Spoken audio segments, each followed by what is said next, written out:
Chapter 741. Osaka was a city rebuilt on the ruins. Due to geographical reasons, it was sandwiched by Beishan Lake and the Southern Bay, forming a barbell-like city layout. Beishan Lake was the northernmost part of Osaka, but the southern shore of Beishan Lake was definitely not. There were still a considerable number of residential facilities around the south-central area of Beishan Lake, and a considerable part of them were high-class residential areas. Don't be surprised why people would still build mansions here under the threat of the mutants. Basically, a considerable number of important people in Osaka used this place as a hunting villa. Especially in the past few years after the birth of the Deep Blue Walkers, the world government had basically turned from defense to offense in the wilderness. As the threat continued to decline, the high-level social mode of hunting around the lake became popular. However, this season was just the gap between the spring and summer hunting, and the hunting villa community by the lake seemed empty, with few pedestrians and relatively deserted. When the two people passed by, it was still a relatively difficult thing to ignore each other. "Good evening, Mrs. Kitayama." "Good evening. The wind tonight is very cool." "Yes." The two people passed by each other, leaving only the stiff smile of the housewife in the cool night wind. With this small detail as the starting point, it quickly became the main topic of tonight's high-class villa area. At the boring San Friends gathering of the women, many people commented, "Kitayama Yuehui, such a rude person. She's just an artist who retired from the entertainment industry. She's really arrogant. I heard that Mr. Kitayama is a powerful person in society." "Yes, I heard that. So for a long time, Mrs. Kitayama almost never went out. But I also heard that the powerful Mr. Kitayama is probably dead." "Oh, really? Isn't it? Every month or two, a car would pick her up at the door and come back after about a week. But that kind of car hasn't appeared for a long time. Osaka has been cracking down on societies recently, and it is said that many people were hospitalized and then died." Oh, so that's how it is. Then Mrs. Kitayama has been going to Mr. Jorgaman's place recently. She's going to pray, and it may be a fleeting future. Here, maybe we will soon lose sight of her." Whispers of surprise and excitement could be heard, or they could not be heard. Perhaps Beishan Yuehui, who was at the center of the discussion, could hear it, or could not. For now, she was still walking at an unhurried pace, maintaining a calm and indifferent attitude as she walked along the narrow but tidy tree-lined path. After all, it was getting late. Life in the major commercial and entertainment districts of Band City had just begun, but for the people in this community, it was basically time to rest at home. The further they walked along the boulevard, the fewer people there were. In the end, after walking for more than 100 meters, they didn't see a single person. However, right at this moment, Northmont Shuahue arrived at his own doorstep. The AI butler detected her vital data, and the security system opened the door. "You are back, madam." Beishan Yuehui silently walked into the yard. She still walked at the same pace as before, passing through the exquisite front yard. A gentle breeze blew, and the short shrubs and red-edged maple leaves in the yard rustled, welcoming their mistress home. The door to the main house opened as well. Beishan Yuehui walked to the entrance, put down her handbag, and bent down to change her shoes.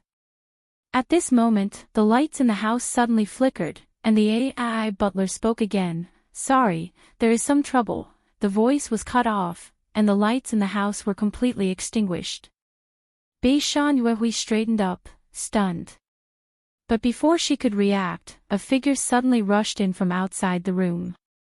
The moment he rushed into the door, he tightly stuck to Beishan Yuehui's waist without leaving any gap. At the same time, he stretched out his elbow across her shoulder, across her throat, and then pulled back, firmly jamming her windpipe and preventing her from making a sound. "Mrs. Beishan, poor woman, don't panic, I am here to help you." The voice of the intruder behind her was hoarse, and he breathed heavily. His hot breath rushed past Beishan Yuehui's ears. It had nothing to do with physical strength, but a natural reaction after the secretion of hormones. You have lost the care of a powerful person, haven't you? Without a backer, how can you maintain such an elegant and leisurely life? The future is simply a foreseeable tragedy. Come, I am here to help you. I don't need to do anything extra, just treat me the way you treat that person. Sensing that Kitishin Yuehui's resistance was very weak, the intruder turned her around, still clutching her throat with his hand. With the help of the moonlight shining in from the window, the intruder admired the beauty's delicate face, which was stiff from fear. Yes, this was the face. He had been spying under the camphor tree for a whole 2 months. It was a perfect fit for his aesthetic standards, a combination of beauty and fame. Although in the industry, this woman was also a relatively low-key type, but after more than 10 years of acting career, she should have many fans. Countless people could only look at her, but they would soon moan and beg under his body. Wasn't this the biggest source of motivation for him to become an ability user, to become a powerful person, and to be willing to work hard to cultivate? Now I am also such a person. The dim light of the emergency light in the corner of the wall reflected the intruder's face. This face had already assumed a pious and profound cultivation style, and he had been sitting under the Vizujia guard gate intermittently for nearly a year.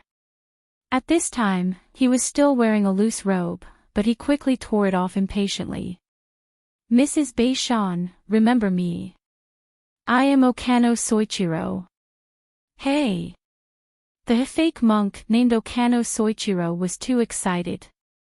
When he tore off his own clothes, he actually gave Beishan Yuehui a chance to struggle. This woman, who was dominated by fear, somehow managed to escape from his grasp. She staggered backward, but her hind leg tripped on the corner of the entrance, and her body fell backward, falling heavily on the tatami. Okano Soichiro thought that Beishan Yuehui was going to scream, so he quickly rushed forward. But the expected scream did not come. In front of him, Beishan Yuehui was like an exquisite doll, only opened her eyes wide in fear.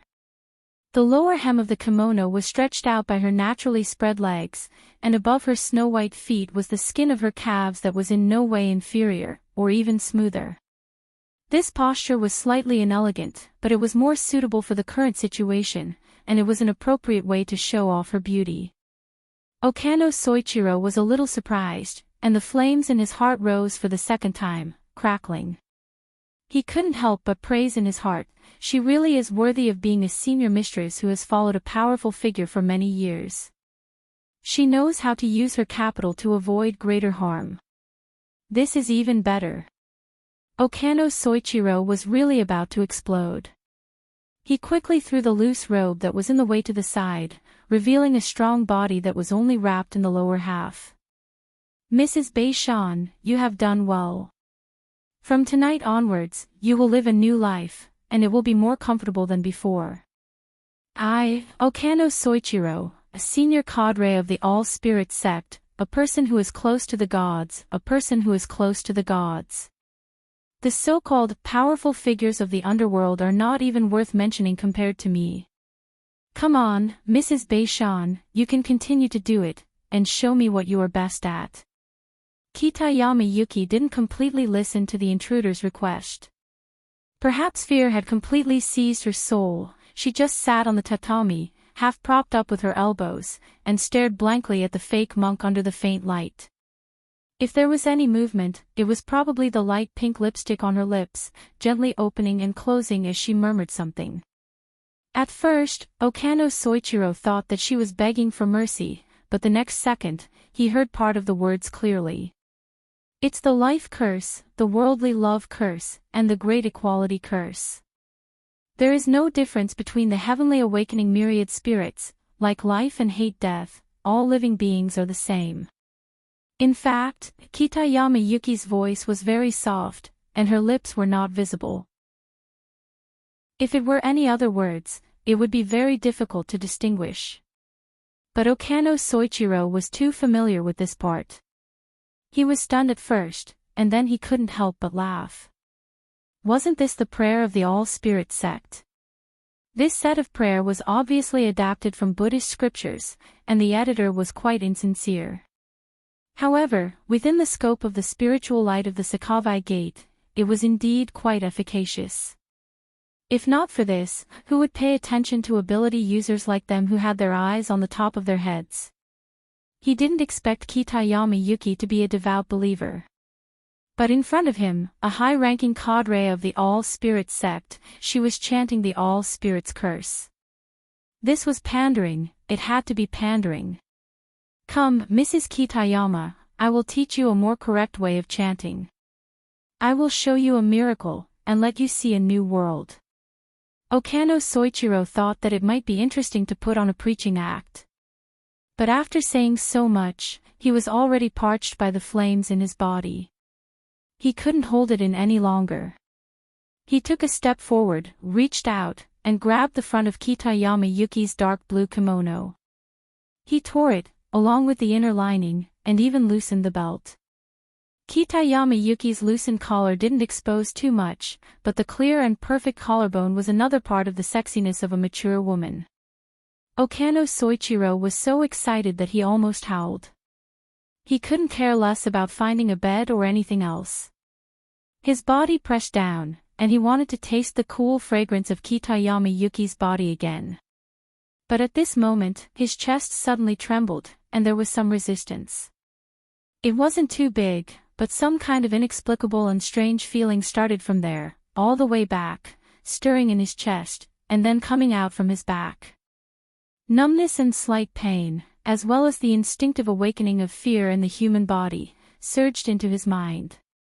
He widened his eyes and looked at the beautiful face that was right in front of him, who was still muttering an incantation with a unique stiffness.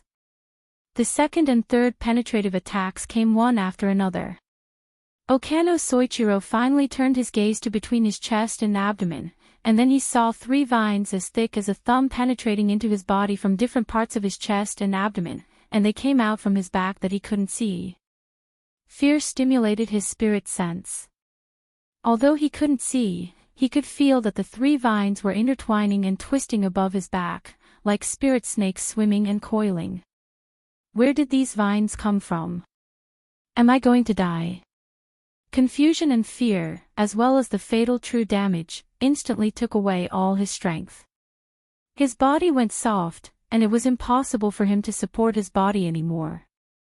Naturally, he fell to Kitayama Yuki below him. But the 4th, the 5th. Okano Soichiro couldn't count them at all. His remaining consciousness was no longer suitable for such complicated work. Countless vines and tree roots shot out from Kitayama Yuki's messy kimono, from the originally neat tatami, and from the walls and ceiling. They were not limited to Okano Soichiro's chest, abdomen, and back, but also his hands, feet, head, and all other places that could be pierced and sucked flesh. In the blink of an eye, Okano Soichiro was held in midair by the vines and tree roots. He wasn't dead yet, and the familiar incantation was still echoing in his ears. Why is this happening? Okano Soichiro was, of course, unwilling to die in such a cowardly way. He also tried to chant the incantation and mobilize his supernatural power to save himself, but everything melted under Kitayama Yuki's stiff tone. His supernatural power was unmoving. The vines and tree roots that pierced through his body had absorbed all his vitality, turning him into a pool of muddy stagnant water. And the source of the power that killed him, Okano Soichiro made a muddy sound and tried to reach out his hand, wanting to touch the beautiful face that was close at hand. However, his arm, which had been pierced by several vines and tree roots, had completely lost its momentum. His fingertips moved forward by less than a centimeter, not even a millimeter, before they were forever frozen in midair. And under the greedy suction of the vines and tree roots, they rapidly withered and lost all their flesh and water. His body was the same, turning into a shriveled, curled corpse. Such a horrifying scene happened in front of her, but Kitayama Yuki's beautiful face was still the same as before. She just stopped chanting the incantation, and her eyes were calm and empty as she looked forward. In midair, Okano Soichiro's remains were gradually pulled by the vines and tree roots. Due to the rapid extraction of water and nutrients, the bones that supported his body also quickly lost their strength and shattered. It was impossible for them to resist the pulling force from all directions. In the blink of an eye, he turned from a dried-up corpse to an unrecognizable human shape. Then, he cracked and disintegrated. Most of the remains were taken away by the vines and tree roots and sent into the hidden garbage channel. However, some pieces of skin and flesh fell from between the vines and tree roots, sprinkling on the porch in tatami, and some on the edge of Kitayama Yuki's snow-white foot bag. At this time, the advanced AI butler had finally overcome the virus invasion and rebooted and restored its functions. This bit of human tissue debris was naturally cleaned up by the multifunction housekeeping robot that automatically activated. The silent vacuum cleaner sucked away the human tissue debris, including the bit on the foot bag. During this time, Kitayama Yuki did not move at all. It was not until the cleaning work was completed that she got up. However, halfway through her movement, she suddenly could not continue her follow-up strength. Her body went limp, and she fell on her back on the tatami that was already riddled with holes. She tried again, but even her shoulders could not leave the floor. Only her fingers and feet twitched slightly. Even in this terrible state, her beautiful and delicate face still did not change. Her eyes met the ceiling, and they were also empty and unfocused. There was no fear or panic, and there was no aura that a human should have. Chapter 742. The AI housekeeper's simulated personality was that of a mature and considerate man at home. His voice was gentle and gentle. His announcement was done step by step and carried a sense of leisure. However, the main hall and the entrance were still in a state of being riddled with holes from the piercing vines and tree roots. The mistress of the house was lying on the ground. Her body was stiff and her legs were unnaturally bent. Part of her body was still in the position of being violated. Under such circumstances, the housekeeper's announcement appeared particularly strange and comical. There were no cars parked outside this high-class villa. In a practical sense, the housekeeper's announcement was just an announcement that the AI system had submitted to its new master. Nothing more. Following the announcement, the main door of the room opened according to normal procedures. Luo Nan and Yin Le walked in one after the other. Compared to Yin Li's vigilant and stern body language, Luo Nan was much more relaxed. He even had the leisure to struggle at the entrance, should I take off my shoes? Even though the housekeeping robot was already working very hard, the uneven-sized holes on the ground, the rubble and burrs protruding from the edges, and so on dispelled his thoughts. He stepped directly onto the tatami and arrived next to Kitashin Yuehui, who was lying on her back. He looked closely at the doll-like exquisite beauty before him a few times and nodded, "It's her." Does this count as luck or strength? Who? Yinlu already had some guesses in her mind, but the answer was far beyond the norm. She didn't dare to come to a conclusion easily. She could only beat around the bush and ask another question, that Mr. Kitashin, that the AI housekeeper mentioned. It's Mr. Kitashin's car. Luo Nan corrected the key details seriously and considerately extracted the key information from the AI housekeeper system using the external neuron and displayed it through the projection. Anyone with a bit of common sense in this field would be able to clearly distinguish that the reference database in the system's backend was absolutely not a face or a human body's characteristic vector. The code inside didn't have the corresponding keywords at all. What appeared instead was just as Luo Nan said. It was more like a car and its license plate, plus a special electronic signal. Luo Nan spread his hands. Aside from this Mrs. Kitashin, the access control system only has that car as its reference data. In other words, other than the AI butler being polite to the mistress, the only exception was a car with a specific license plate and signal transmitter. Then, where was the male owner of this high-class residence, Mr. Beishan, the powerful figure in society, that the surrounding residents spoke of? I'll send someone to check it right away. Ianlu immediately took a picture of the key code and handed it over to the professionals of the order. However, at this moment, perhaps stimulated by their voices, on the tatami, Kitayama Yuehue's beautiful but hollow eyes focused. The low shrubs and half-tall maple trees in the courtyard rustled again. Most importantly, behind the ceiling, walls, and tatami mats, the rattan roots that were brimming with vitality were also leaping about. Learning from Okano Soichiro's mistake, Ianlu instinctively connects with the blood-soul temple in the abyssal district and interferes in the spiritual and material levels. There seems to be a ring of flame dancing on the surface of her skin. Luonan waved his hand at her. Don't start a conflict. It wouldn't be good if the neighbors found out. But this is not something I can control. Ianlu sensed the vigorous and restless vitality in the surroundings. She felt quite awkward. She was a secretary, so of course she knew that the boss could issue some unreasonable instructions at any time. How to execute them and effectively buffer them was a field of study. The problem was that there really wasn't any leeway for buffering in the current situation, but in the blink of an eye, Ianlu discovered that she was overthinking things. Luonan really didn't have the self-awareness of being a boss. He did things more personally. The youth snapped his fingers.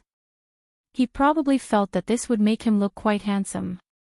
After a pointless show-off, a powerful and inconceivable supernatural power drove him. Ianlu saw the rattan roots that had been accumulating power at the edges of the hole seemingly shiver in unison. They froze for at least half a second before they began to withdraw to a more concealed place. The restless vitality that gathered in the surroundings also transformed into scattered fluctuations that receded into the distance like a receding tide. Mister. That person won't disturb us for a while. Luonan squatted down beside Beishan Shuhui. He extended his hand to touch that exquisite and enchanting face. At the same time, he chatted with Ianlu. It's very normal for a mutant to be powerful. But to be able to achieve a state of symbiosis with all kinds of vegetation within a diameter of 20 kilometers and divide them into orderly levels. They can rapidly exchange information, effectively transmit all kinds of nutrients, and continue to push the level of life. This kind of method already possesses a relatively solid social nature. I've only seen similar examples in the Vulcan ant colony. It doesn't matter if there's someone guiding it during this process. Mr. Jordan Wyman is quite amazing. Luonan even used his other hand to pat the tatami as he spoke. This could be considered a friendly greeting to the mutant camphor tree that was currently avoiding this dangerous area. That's right. You give me face, and I won't destroy the vegetation kingdom on the southern shore of Beishan Lake that you've built with great difficulty. You can also continue to be the king and god within this 300 to 500 square kilometer area. Yes, Mr. Jordan Wyman was able to achieve this scale. This was directly related to his low-key and pragmatic attitude. It seemed that he was very good at cooperating with others. He was willing to listen to others' opinions, and he was able to distinguish when to seize the center position and tyrannically abuse others, and when to retreat to the corner to develop wretchedly. He wasn't like the Vulcan ant colony. They relied on their innate talent to forcefully open up their base and show off their operations. No one could blame them for being harvested batch after batch. Regardless of whether it was Luonan's explanatory words or the deeper meaning behind his words, Ianlu had a certain difficulty in understanding them. She could only discuss the matter as it stood. Mister, are you saying that the aberrant camphor tree is playing tricks behind all of this? It controls the surrounding vegetation and this Mrs. Beishan. Ianlu cut off the second half of her sentence when she spoke up to this point. This was because she was still unable to explain the problem with Mr. Beishan's car. Luonan also laughed. Mr. Jordan Wyman is an expert in transforming plants, but he suddenly jumped to a higher mammal. Moreover, he looks just like a normal person. Isn't it too horrifying to consider this? Yes. Yes. Ianlu felt that her response was like that of a new graduate. Other than saying yes, she didn't have any other value to her existence. This made her feel a bit frustrated, as well as a rapidly soaring sense of crisis. If she kept wandering outside of her boss's core thoughts, then her job as a secretary would most likely end. She wouldn't be able to achieve the more difficult goal of deepening relationships. This didn't make sense. Eunla had always felt that she was a smart and astute person. Even in front of Mrs. Halder, she could still do the work of a good advisor. But beside Luo Nan, when faced with this youth's leaping thinking pattern and his unpredictable temperament and attitude, it was far too difficult to form a response. Could it be that her plan's positioning was still lacking? Luo Nan didn't care about what Eunla thought. It was quite refreshing to capture his target in one go, but the follow-up verification work needed to be done bit by bit. His fingers moved down from Bei Shanchuahui's head to her neck and shoulders, as well as the slightly exposed skin of her chest, in a circular motion. During this time, Bei Shanchuahui, who was lying on the tatami, had her fingers and toes twitching. She seemed to be resisting, but she was more like a machine that had lost its power source. She was unable to complete a complete movement. She could only let Luo Nan do as he pleased. All of this fell into Eunli's eyes. She gaped, but she couldn't help but think of the problem of having 3 helpers. But right now, she decided to be mute for the time being. After touching for a while, Luo Nan didn't even turn his head. He waved his hand at Eunlo. "You come touch as well." After a moment of stupefaction, Eunlo earnestly performed her duties as a secretary. She listened to her boss's words and walked to the other side of Bei Shanchuahui's lying body. She knelt on one knee and extended her hand to touch the snow-white skin. Luo Nan pointed from the side. "Don't just touch her chest. Touch her face as well. Don't you feel that her body is a bit skinnier, but her face is a bit more vivid?"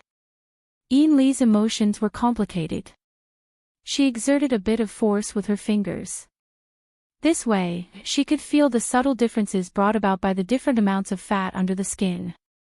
Of course, there were natural differences between the face and the chest, but there was no point in nitpicking in this kind of situation.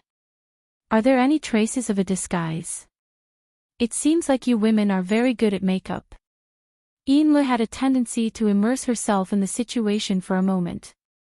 Luckily, she quickly regained her composure and spoke in a matter-of-fact manner. "Her foundation is very good. It's just that she's wearing light makeup. It's unlikely that she's using the head-swapping technique. Of course, it's also possible that she's had plastic surgery or wore some sort of prosthesis. It's technically possible, but it needs to be tested." "Tested? Like X-rays or something?" "More or less. If it's the skin and muscle structure, we might need an MRI." At this time, Eunla finally couldn't hold it in any longer. She voiced out the conjecture that was previously denied by rationality. "Sir, you suspect that this Bei Shanchuahui is that." Yin Guang was halfway through his words when he suddenly felt his lips and teeth go numb. It was as if an extremely penetrating cold wind had blown through the air. And on the other side, Luo Nan had opened his hand. His 5 fingers closed together as he probed towards Bei Shanchuahui's face, slowly moving up and down.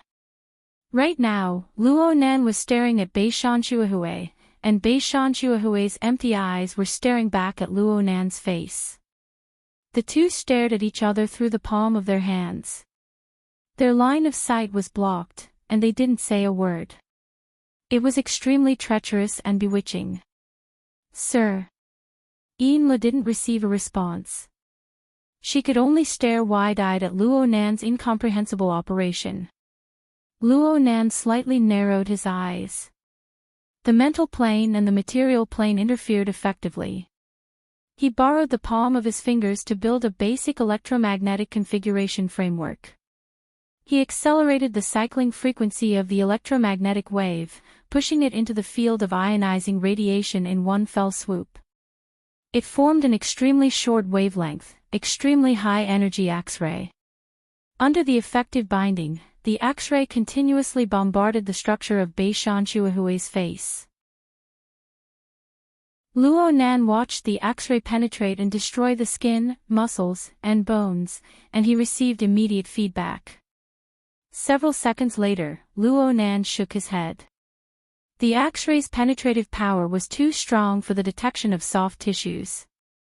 The detection results weren't that great. MR, on the other hand, involved requirements such as the high-speed switching of the gradient field and the detection of the state of the hydrogen atom.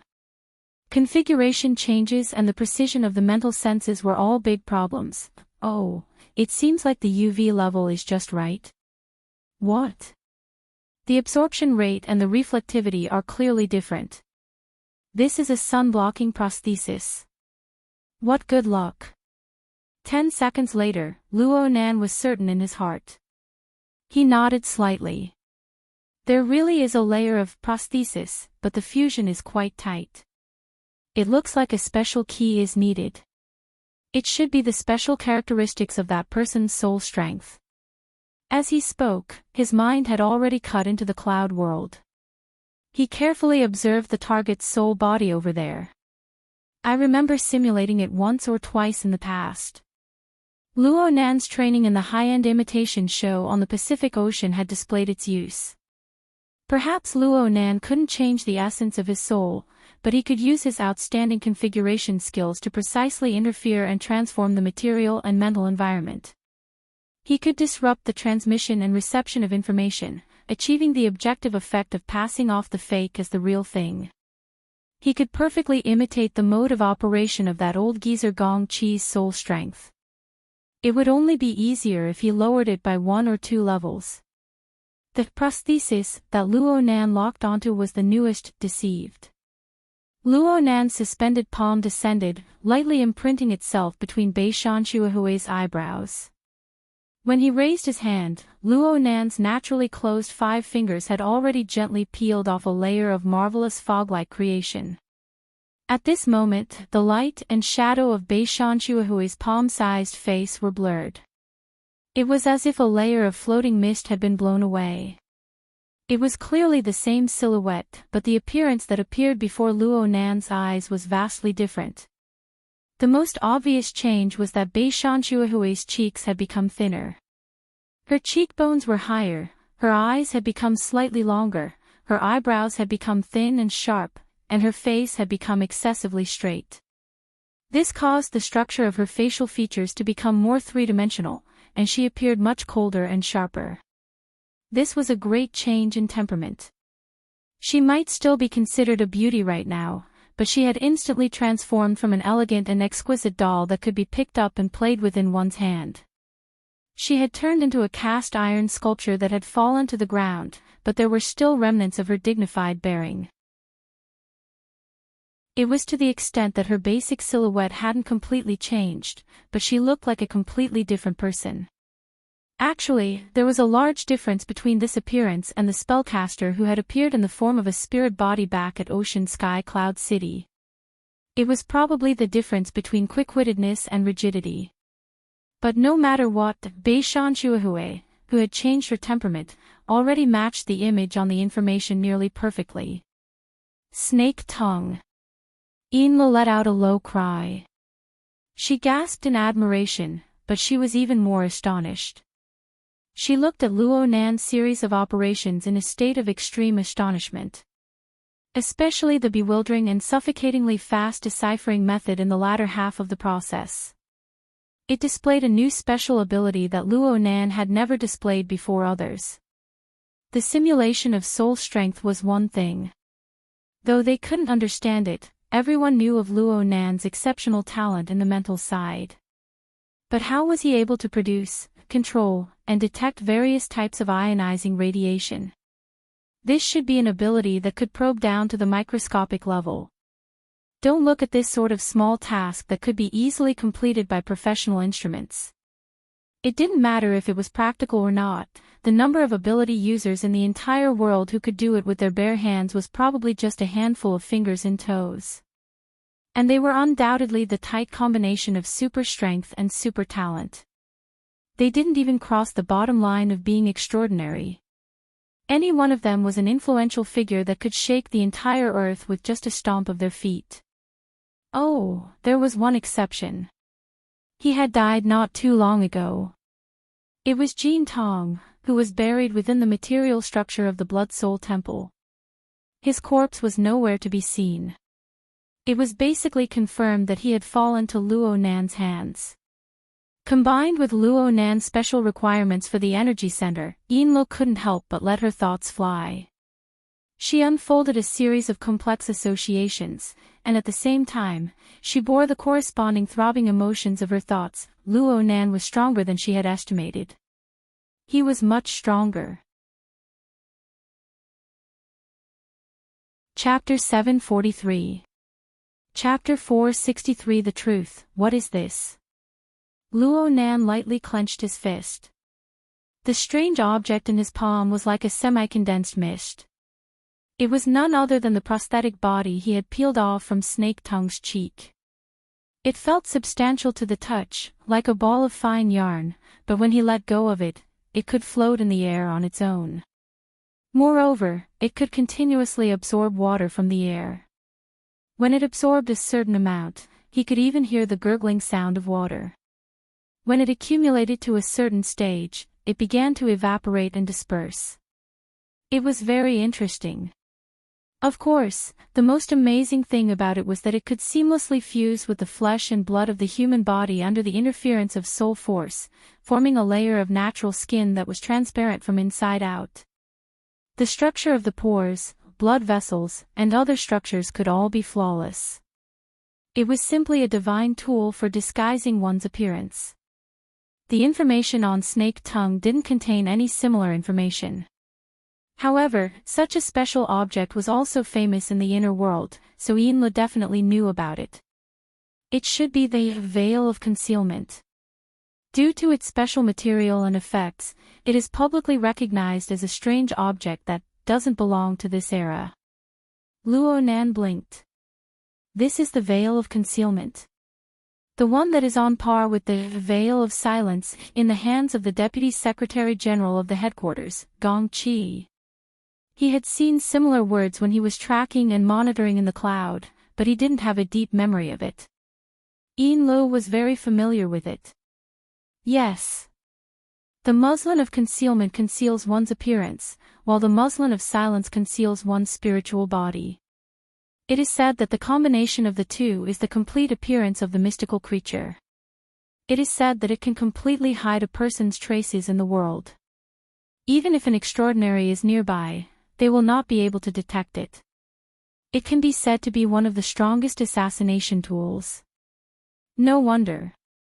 Luo Nan muttered to himself. In this way, Snake Tongue's participation in the hostile actions against him had a direct relationship of interest. Looking at the subsequent developments, it was clear that Gong Qi had only thrown out the bait and had no intention of letting it go. Perhaps he had the intention of fishing back. However, that old thing did not expect that the little fish would be eaten by the big fish after eating the bait. As a result, he was directly pulled into the puddle, unable to struggle out. Luo Nan subconsciously squeezed the mass of mist until his palm became moist and beads of water dripped down. Only then did he loosen his grip. Seeing that he was lost in thought, Yinluo curiously asked, "Sir, what did you say?" "Oh, it's nothing. I'm just curious how this thing was made." It's precisely because they can't understand that they're called not belonging to this era. Many people believe that it isn't a man-made product, but rather a natural product from a plane like the Deep Blue World, or perhaps a special remnant of a dead mutant. When did the Veil of Concealment and the Veil of Silence separate? Well, it seems like it has always been in a separate state. Then how can you be sure that they are a set? Yinluo was in a sorry state after being attacked by the curious baby. She could only make guesses. It's probably from the function, and the appearance is indeed similar. Oh. In the end, Luo Nan didn't ask any further questions. He just squeezed the watery muslin in his hand a couple more times before letting go. He let the muslin of concealment float in the air, and his attention returned to Snake Tongue, who had already revealed her true appearance. Enrich sighed inwardly. She half changed the topic and half sighed ruefully. Snake Tongue's move is like the legendary painted skin story. No, if it's in Band City, it should be the legend of the Bone Lady. Bone Lady. It's the folklore of the archipelago. The general idea is that a woman who was humiliated and bullied in her life would turn into a malicious ghost after her death in anger. Because her flesh and blood would turn to ash, only a pile of bones would remain. Therefore, she would use the skin of a beautiful woman to disguise herself and take revenge on men with vile characters. Snake Tongue isn't someone who was humiliated and bullied. Of course, it's hard to say now. Enrich blinked. She still didn't quite understand Luo Nan's words. However, she was soon ordered by Luo Nan to search the entire residence for all sorts of clues. As for Luo Nan himself, he remained at the mysterious gate. He sat on the tatami in front of Snake Tongue, his chin resting on his hand as he pondered. Enrich, who was searching the residence, passed by the living room a few times. Luo Nan didn't always maintain that posture. He had already opened the virtual work area, observing and drawing Snake Tongue. That's right. He was using Snake Tongue as a model, a continuous sketch or sketch. It was most likely the latter. This was because Luo Nan had changed locations several times in a short period of time. The angle of the drawing in the virtual work area was constantly changing. On the other hand, Snake Tongue kept twitching in place until she exhausted the last bit of her strength. She fell completely limp before Luo Nan's eyes. Enrich couldn't help but feel that if she had a video camera in her hands, she would be able to completely record the scene from before. She wouldn't need to edit it at all. It could be considered a horror film. She was really unable to understand Luo Nan's logic. She could only earnestly do what Luo Nan had arranged. She wandered around the various areas of the residence for around half an hour before returning to report, "Sir, we've discovered a life support system in the basement. There's also an ice coffin. The reserve nutrient fluid within the oxygen chamber and the automatic circulation system have been completely used up. The ice coffin hasn't been used yet. And there's a curse barrier in the basement, but it has already lost effectiveness. There are also traces of rattan roots piercing through. Some of them were used for coordination, so the traces are relatively old. Some of them were used for destruction, so the traces are relatively new." So, Enrich paused for a moment. She saw that Luo Nan didn't express anything, so she continued speaking, "So I have a preliminary guess. Snake Tongue and that Mr. Journeyman once had a close cooperative relationship. Snake Tongue helped Journeyman awaken his soul and regulate his energy. And Journeyman provided protection and nutrients to Snake Tongue's body after her out-of-body state. However, Snake Tongue's out-of-body state this time was far too long. It exceeded the normal range, causing Mr. Journeyman, who protects Sakura City, to develop some sort of malice. At the very least, he slacked off in his work related to providing nutrients." Luo Nan didn't comment on the logic of Enrich's speculations. He just mentioned, "There's also the Myriad Spirit Order." Yes, there's also the Myriad Spirit Order. Enrich didn't make a light judgment on this matter. The clues were truly too tangled. The incantation Snake Tongue chanted was the common prayer of this order. And then Journeyman appeared and killed a high-ranking officer of this order. And this high-ranking officer was someone who cultivated under the tree for a long time. It seemed that he had a close relationship with Journeyman. Then, I'll arrange for people to clearly investigate the situation with the Myriad Spirit Order." Enrich inquired probingly. Luo Nan still didn't comment. Enrich was a bit confused, but there were some things she needed to report. There's also information related to Mr. Beishan's car. It's a Falcon-class commercial car that people of the underworld like to use. It's parked in the underground parking lot of Ishikawa Real Estate in Sakura City all year round. It's rarely used, and the property does maintenance once a year. There's some truth to the gossip in the residential area. Starting from 4 years ago, the Falcon-class commercial car would drive out for a week every month. Its destination is this residence. But the people driving are different every time. According to the registration information, they belong to different driving service companies. They're hired to do things, and they're contacted online every time. There's very little information left behind. As for the deeper details, we'll look for the hired drivers to confirm. Luo Nan went, okay. Then he shook his head. Mr. Yin Lo was about to be crushed by her doubt into depression. The rest are just insignificant details. Luo Nan extended his hand and fiddled back and forth in the virtual work area. The dozen or so sketches he had done revolving around Snake Tongue in the past half hour were switched back and forth with the movements of his fingers. His hands moved, and he spoke absent-mindedly. Right now, we can basically confirm that Snake Tongue has North Shanshuahue's identity. She's managed a hiding lair for herself. What role does Zhuo Wei Men play here? What role does the Myriad Spirit Order play? How did that car get arranged? Is the real North Shanshuahue dead? Or is she Snake Tongue's hidden identity to begin with? There are many details to dig into. The deeper you dig, the more you can see its exquisite and ingenious structure. But so what? Then, we're already here, aren't we? All of Snake Tongue's disguises have lost their meaning. Her suspected collaborator, Mr. Zhuo Wei Men, has also given up on this place. We hold her life and death in our hands. Right now, we just need to cover her nose and mouth, and all of her efforts will turn to ashes. Yin Lo was speechless. It was true that Luo Nan's tone was absent-mindedly, but she couldn't mistake his particularly serious gaze. She didn't doubt in the slightest that this youth would carry out these words without the slightest hesitation if necessary. From this, it could be seen just how intense Luo Nan's hatred towards Snake Tongue was. All of this was because of the building in Xia City known as the North Shore Gear. No, it would be more accurate to say that it was because of the deep foundation of Luo Nan's core, the concept mask.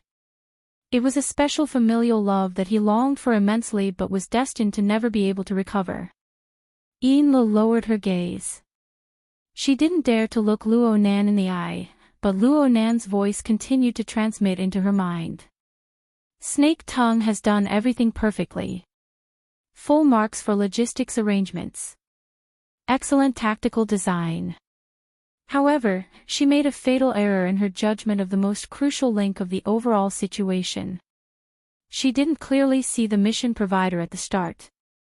She misjudged the ultimate goal of the mission at the end, which was me. The start and the end were a complete mess. She didn't have a way to deal with a powerful enemy that transcends her scope. Her judgment of the overall situation was naturally abysmal. So what if the details in the middle were perfect? Yin Lo raised her eyelids slightly and her lips parted slightly. She wanted to say something along the lines of, Mr. is right. But what she saw next was Luo Nan pulling out different sketches one after another from the virtual work area. Some of them had concrete images. Some of them were just abstract silhouettes. In total, there were over 20 sketches. Right when she was baffled, she saw Luo Nan wave his hand in a casual manner. The vast majority of these sketches in the virtual work area flared with the special effect of flames. Then they were annihilated into nothingness. This was a sign that the system had completely deleted them. Mr. Yin Lo was completely confused. Yin Jian isn't far. You need to take this as a warning. Luo Nan's eyes were exceptionally bright and clear before the flames ignited in the virtual work area. He laughed once more. I was lazy and didn't add the most important parameter. Luckily I haven't handed in my homework yet. Otherwise, it would really be ugly. Luo Nan spoke words that Inla didn't understand at all. He stood up and walked outside. Let's go. We need to work overtime tonight.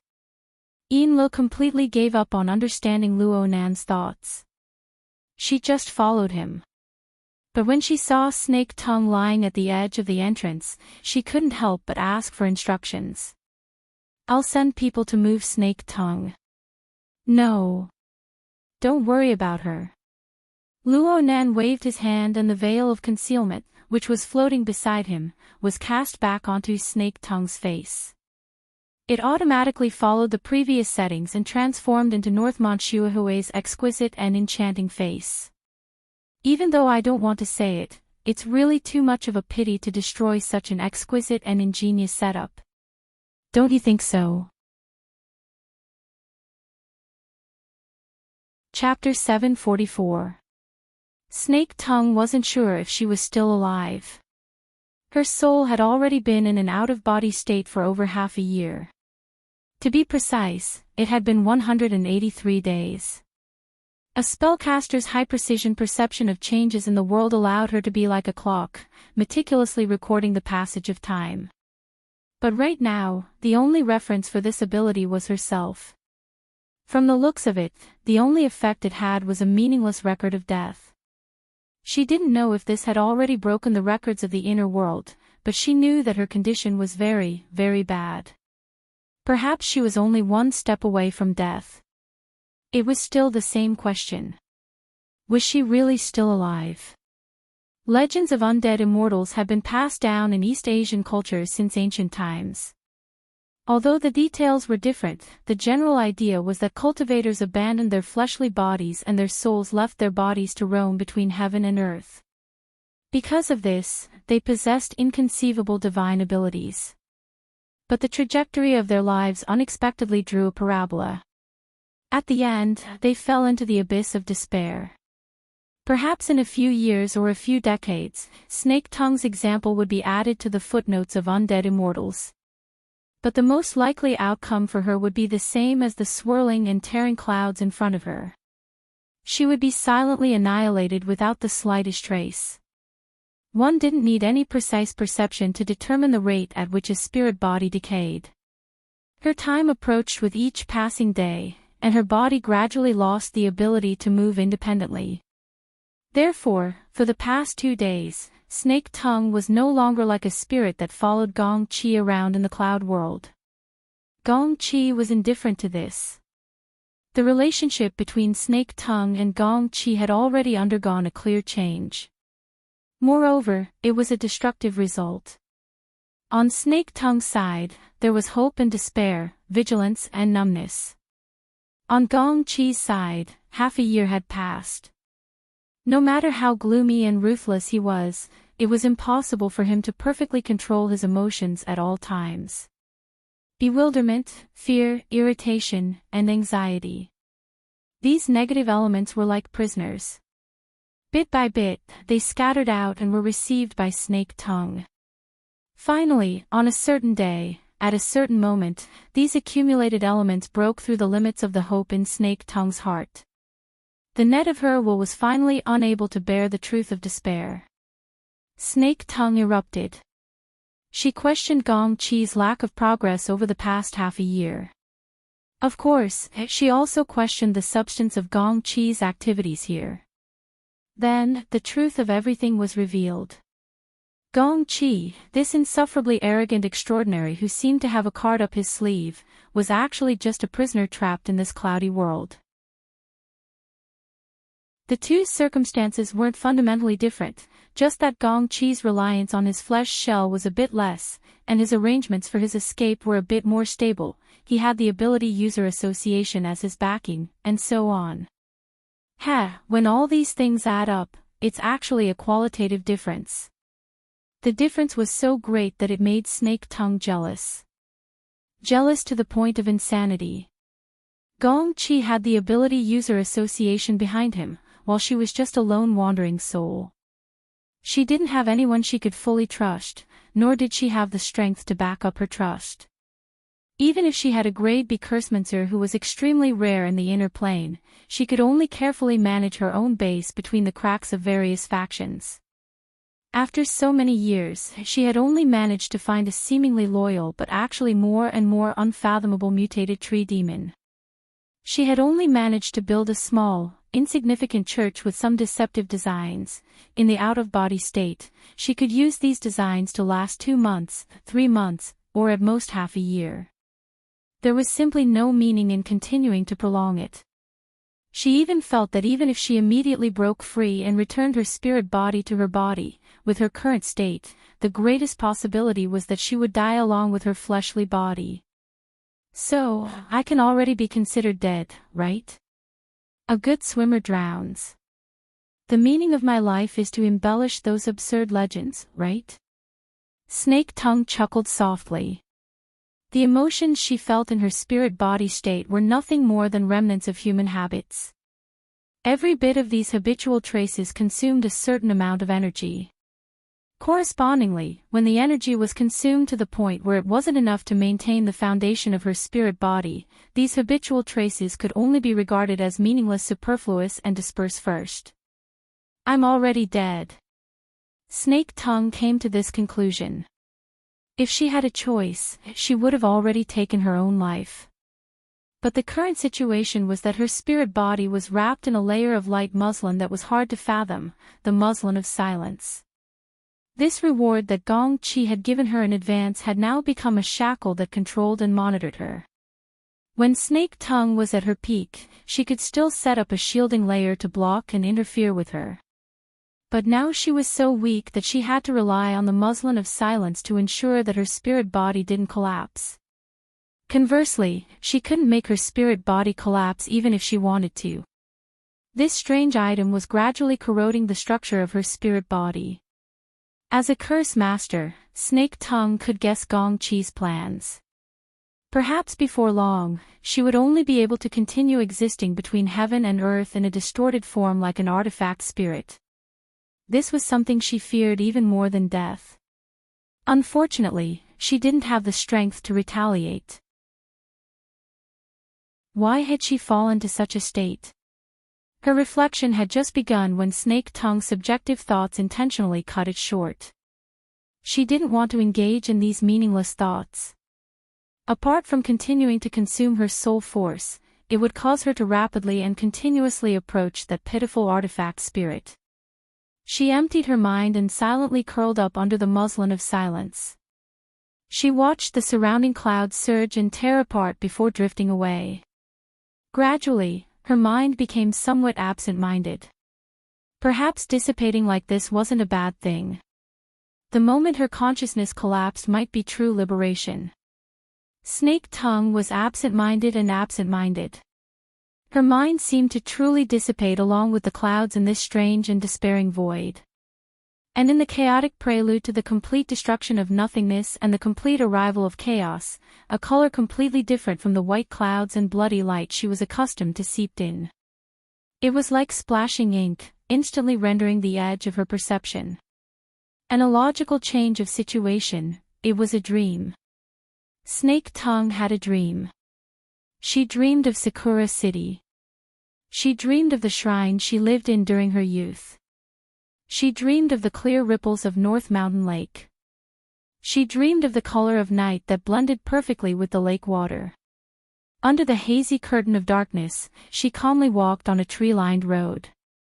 The cool breeze that blew against her face carried the fresh scent of a fragrant camphor tree in the middle of its flowering season. Zhuo Weimen seemed honest and sincere, but he was a freak that wasn't worthy of trust. It was this point that gave people a favorable impression of him. Mrs. Yamamoto snorted at her. Her face, which couldn't even be supported by hyaluronic acid, was filled with jealousy. Right, she was also Northmont Yuehui. In her early years, in order to conceal her identity, she had personally operated a fake body to satisfy the desires of a few young girls. That was an age of freedom. She could freely switch between 2 identities, and she could casually tease those foolish people who were drowned in money, beauty, and power. Ah, now that she thought back to those days, she felt that they were quite pleasant. But unknowingly, her happy life had ended. It was probably after she became a B-rank curse mage that she began to have even greater ambitions towards cultivation. She wholeheartedly worked hard to climb even higher peaks. Snake Tongue, who was also Northmont Yuehui, had returned home while drifting through her memories. Up until now, everything had been fine. She put down her handbag and bent over to change her shoes. In the next moment, the attack arrived. Snake Tongue was absent-minded once more because her instinctive reaction was completely ineffective. Her defensive counterattack had been completely reduced to nothingness. And what appeared before her eyes was a scene that seemed so real that it bordered on absurdity. That's right, am I dreaming? This dream was so real that it caused one to tremble. Snake Tongue dreamt that Northmont Yuehui was walking like a normal person between the residence and the distorted camphor tree. This was the pilgrimage route that she had planned out. This meant that her fleshly body had already entered the most dangerous stage. She had to accept the protection and energy injection of Georgia Wei men. She also dreamt that Northmont Yuehui had been infiltrated and violated.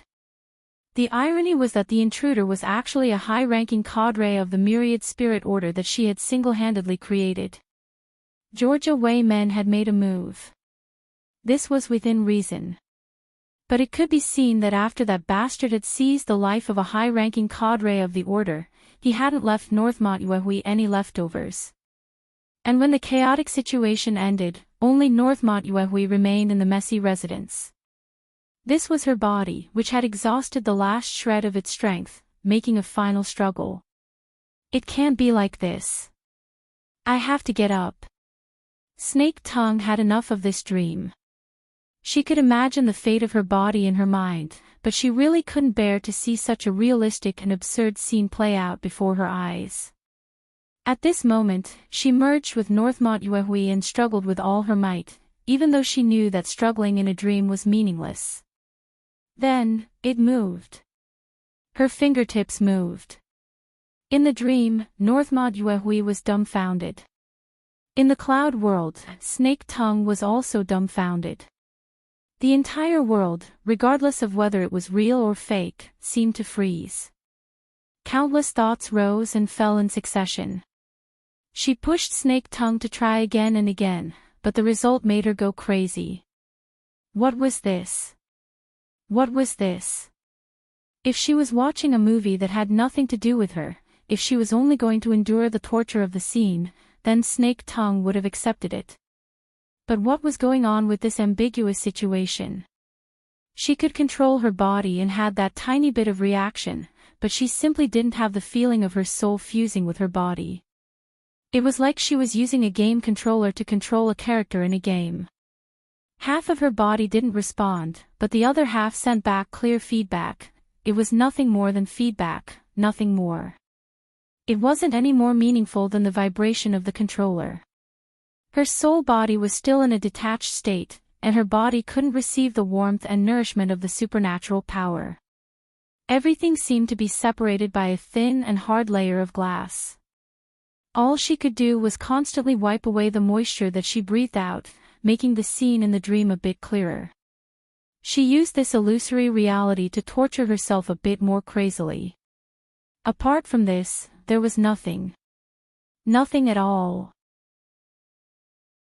Even the tiny bit of vital energy left in her soul body had scattered quite a bit from this torment, pushing her one step closer to the edge of death.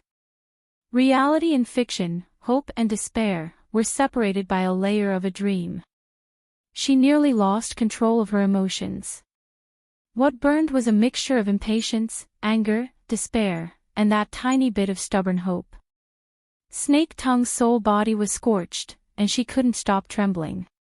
What's going on? The abrupt sound wave vibration caused Snake Tongue to wake up with a start. Gong Chi's cold face shattered the dream that made one go crazy in despair. This powerful person still maintained the strength of an extraordinary.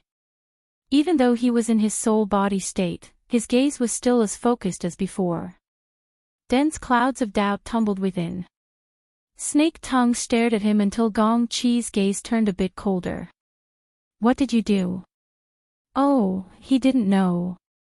The veil of silence was constantly monitoring her, but she hadn't discovered any clues. Was it really just a dream? This was what Snake Tongue thought and said, I'm dreaming. I'm dreaming that I'm going to die. Snake Tongue suddenly felt that it was extremely comical when she saw Gong Chi's instant bewilderment. She laughed loudly, and her soul body was like a candle flame in the wind, swaying in the violent winds above the clouds. Gong Chi looked at her, speechless. Regardless of whether it was the violent winds above the clouds or the laughter, it was impossible for them to be transmitted to another spacetime. However, there were some special psychic waves that possessed even more marvelous radiation and penetrative properties. Fan Lu suddenly opened his eyes in the Lake City region of Earth, which was completely unrelated to the cloud world. He could see that the main body of the world was still dark, but the rampant spotlights and noisy music painted the environment into a nightclub atmosphere. That's right, this is the nightclub. How did I get here? Oh, after sending off the boss, he came back to greet that lunatic centaur. In the end, that fellow maintained a high level of excitement for a long time. He forcefully dragged him and little Zhao, who had hurried over to support him, to the highest-class nightclub in Lake City to drink and celebrate. Little Zhao was already hanging in the corner. As for Fan Lu himself, he seemed to have fallen asleep and had a dream. Dream? What did he dream of again? The alcohol stimulated part of his brain to slow down. Fan Lu already had no sensitivity towards the vague memories of his dream. He didn't wait for him to be more clear-headed. A grimace painted with blush, eyebrow pencil, and lipstick suddenly blocked his eyes. The grimace opened its mouth and roared, "Get up and get high. F***ck, what a nightmare. What the hell are you doing, centaur?" That's right, there seemed to be a centaur in his dream. That fellow was messing around in the old base. Fan Lu's thoughts were broken again. In reality, the centaur in the real world was grabbing his shoulder and shaking him violently. The shaking made the 1 kilogram of alcohol that he had just poured into his mouth want to be sprayed onto the ugly face in front of him. If that happened, he would be dead for sure. Fan Lu decided to go out and sober up. He could actually dream of this centaur. If he continued to play with this lunatic, he might take the initiative to drill into the gene modification room. He covered his mouth and waved his hand to push away the centaur. He hurriedly got up and walked out. However, just as he took a step, he was grabbed by the back of his collar and forcefully pulled back. At the same time, another 1 kilogram bottle of brandy was forcefully stuffed into his mouth. Woo woo woo, the centaur laughed loudly until his entire face was distorted. At the same time, he didn't forget to call out to the various beauties in the room, "Take off his pants, let's celebrate. Also, whoever gets this guy's belt, no matter how much other venues offer, I will pay them all. That girl will be the queen tonight." The 7 or 8 women in the private room screamed at the same time. The next moment, Fan Lu, who was drunk, was drowned by the pink arms and legs. His eyes rolled up, and his remaining consciousness asked the ultimate question in the world, who am I? Where am I? Chapter 745. April 28, 2097. It was the weekend and the moon was waning. However, it was still a bright moon that did not fall at night. Whether it was on the shore or on the lake, the view was flat. The lake and the sky seemed to be devoid of dust. In Bancheng, such moonlight was said to be able to shine through the Beishan Lake and reach the ruins of the ancient capital under the lake. Therefore, many Bancheng residents went on a family trip to the Beishan Lake to enjoy the scenery of moon overlooking Mountain Island. There were also people who set off fireworks or took a boat to the lake until the latter half of the night. Thanks to the moonlight, the incense of Mr. Zoe Jiawei was also very strong these 2 days. The clusters of white flowers on the branches and leaves seemed to be able to store moonlight, which contrasted with the green leaves. It was dazzling. Enla stood on the top deck and looked at the lakeside where the figures were gradually thinning out. Most of them were looking at the special camphor tree. She was only 2 or 3 kilometers away from the lakeside. The person on the shore must have also noticed this. The aquatic plants near the shore also seemed to be very active, rippling light waves in the shallow water. A very cautious guy. Enla had no intention of challenging Zoe Joey's vigilance. Speaking of which, it should have been scared out of its wits in the past 2 days. Well, the surrounding residents were actually not having a good time. However, everyone was muddle-headed and forgot everything when they woke up. If you insist on being isolated from the world, then you can't blame others. With a smile, Enla sent a signal to the crew. The ray yacht turned around. Like a dolphin, it swam on the sparkling Bayshon Lake, showing off its skills and breaking through the waves. Soon, it left the trees and stone embankment on the southern shore behind. However, at this time, Enla's mind still maintained a vague connection with the other side. She herself did not have this ability. What she relied on was the Blood Soul Temple in the Abyss district. It was through the magic of the Blood Soul Temple that she could collect the restless emotions that were constantly gathering and pressurizing in the relatively vast area on the southern shore of the Bayshon Lake. It originated from the dream. In front of Enla, the virtual workspace was always lit, forming a beautiful light color balance with the sprinkling moonlight. In addition, a virtual keyboard was also projected. Enla's slender fingers danced on the keyboard as she drafted the letter. Enla chose to use this retro method to sort out what she had done, experienced, and guessed in the 3 days since she arrived in Banching City. She wanted to find a connection and better explain it to her boss, who was thousands of kilometers away. So far, only 25% of the total budget of the operation has been spent. Practically every item is below expectations. Aside from the basic consumables, this item has already exceeded the budget by 4 times. Mr. Luo Nan has displayed astonishing efficiency, both in the way he arrived in Banching City and in the way he acted after arriving. It only took him an hour to achieve the basic goal that he had set in the beginning. All the time that followed was spent on arduous and monotonous cultivation and experiments. Enla finished inspecting the draft from before. She pondered for a bit before continuing to write. I believe that Mr. Luo Nan possesses a type of talent. There is certainly a logic system within his brain that we are unable to comprehend.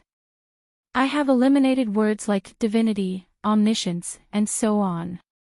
This is because I have seen Mr. Luo Nan repeatedly make inconceivable judgments. He takes a long time to think and then verify things. He still retains the habits of thinking similar to humans, but his methods are very different.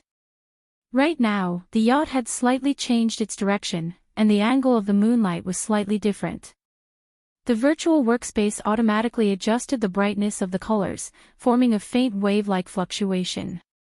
The speed of Enla's fingers was not affected. On the contrary, when it came to the current domain, the magical experiences of the past few days surged up in her mind, forcing her to not even think about words and forming sentences.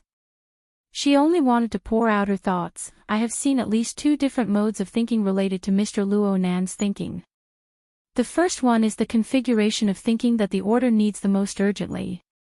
I believe that Mr. Luo Nan already possesses a highly mature system model in this domain.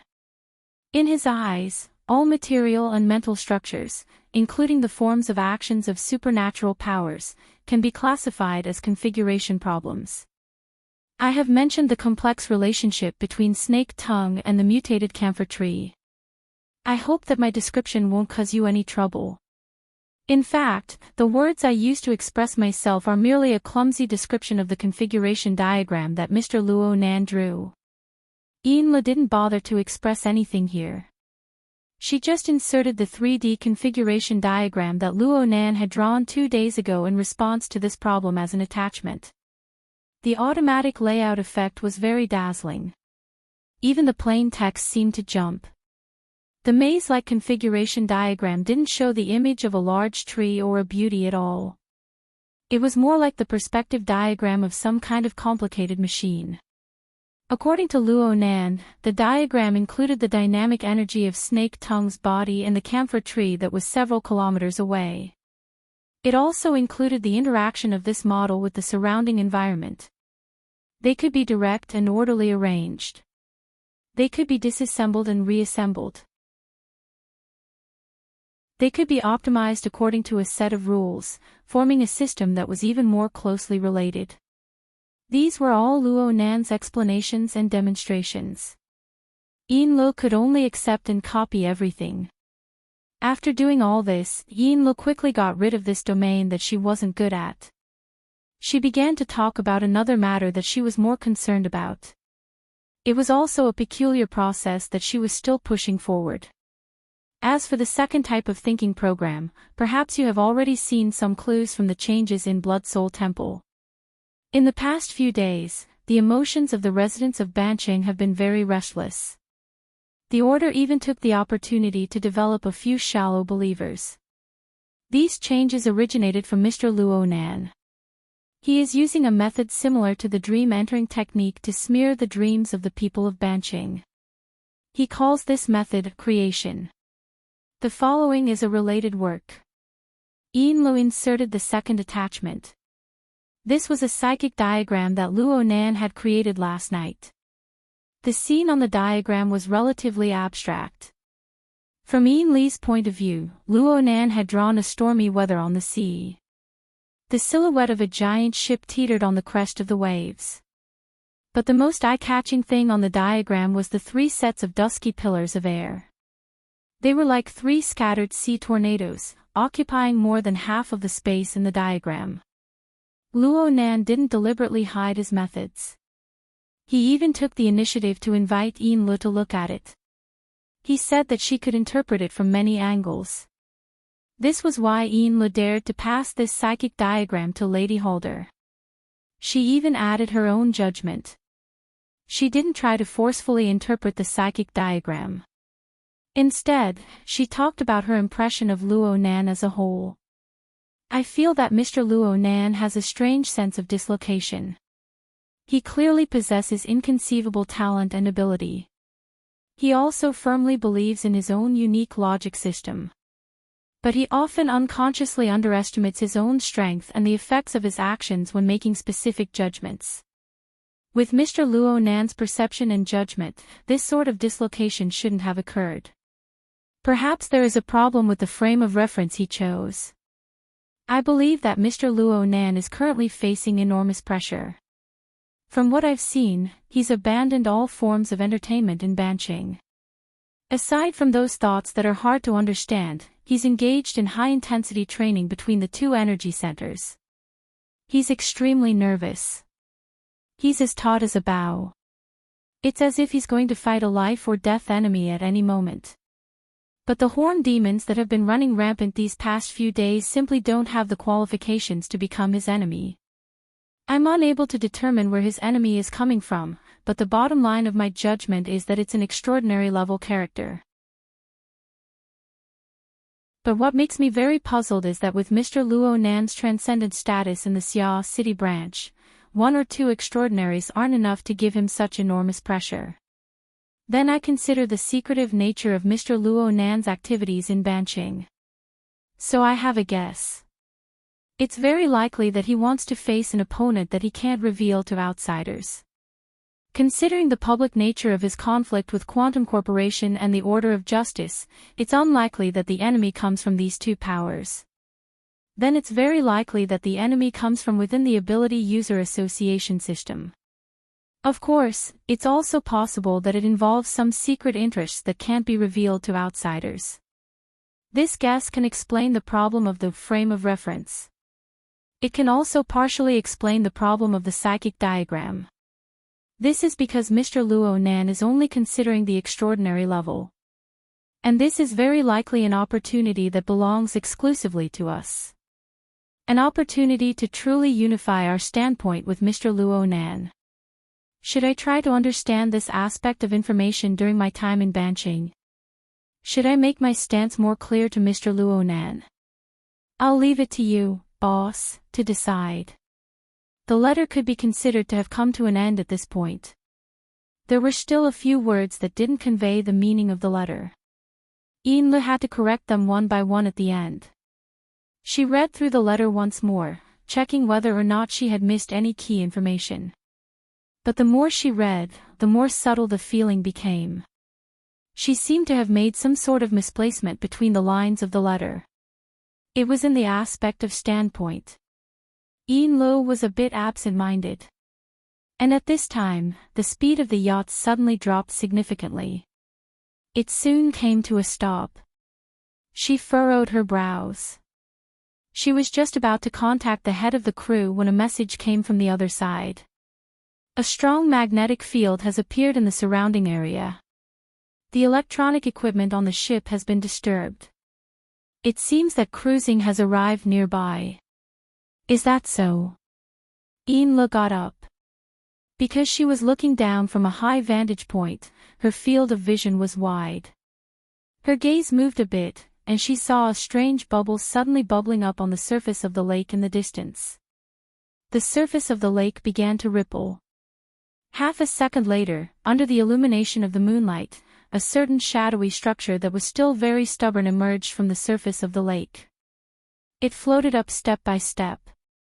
Yin Le didn't need to read the follow-up to know that it was a combat machine constructed from flesh and steel. The opponent's body soon completely emerged from the surface of the water. According to the data, the combined weight of flesh and steel should be over 300 kilograms. Its density was far greater than that of water. But this exoskeleton armor, as well as its controller, had never intended to rely on buoyancy. The tough body surpassed the rippling clear water and crushed through the nearly empty transparent air. It slowly rose between the lake and the sky illuminated by the bright moon.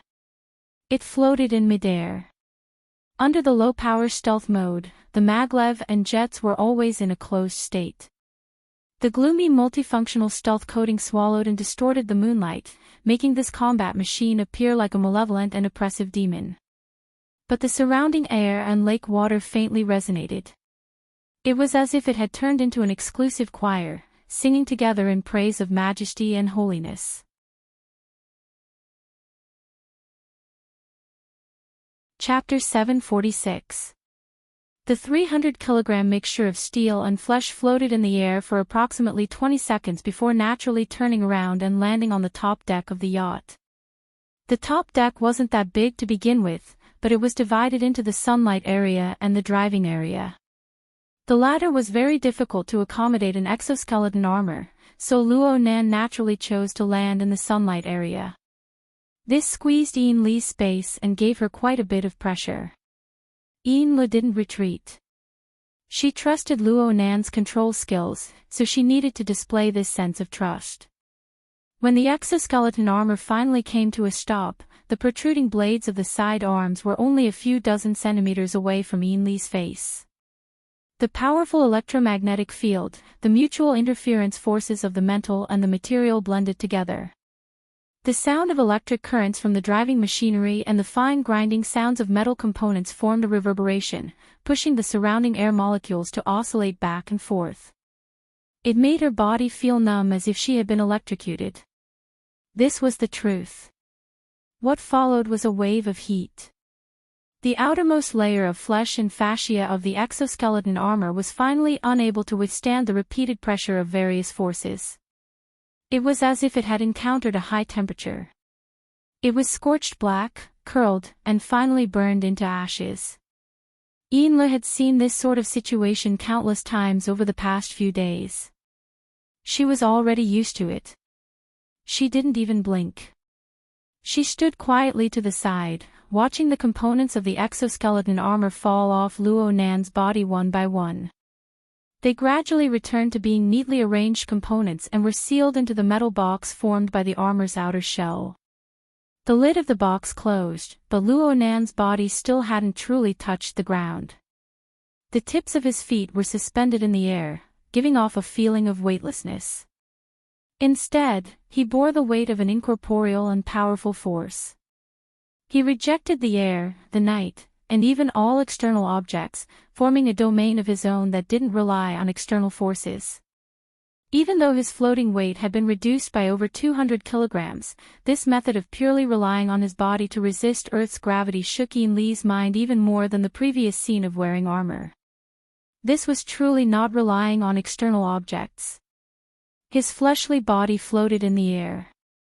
This was an extraordinary power that humans had always yearned for in their dreams since ancient times. Even though they had entered the era of distortion, this sort of ability was still rare. It was also the most eye-catching. Especially since Luo Nan didn't use any shortcuts or methods. Instead, he used his control of electromagnetic power to probe into the fundamental plane of the world.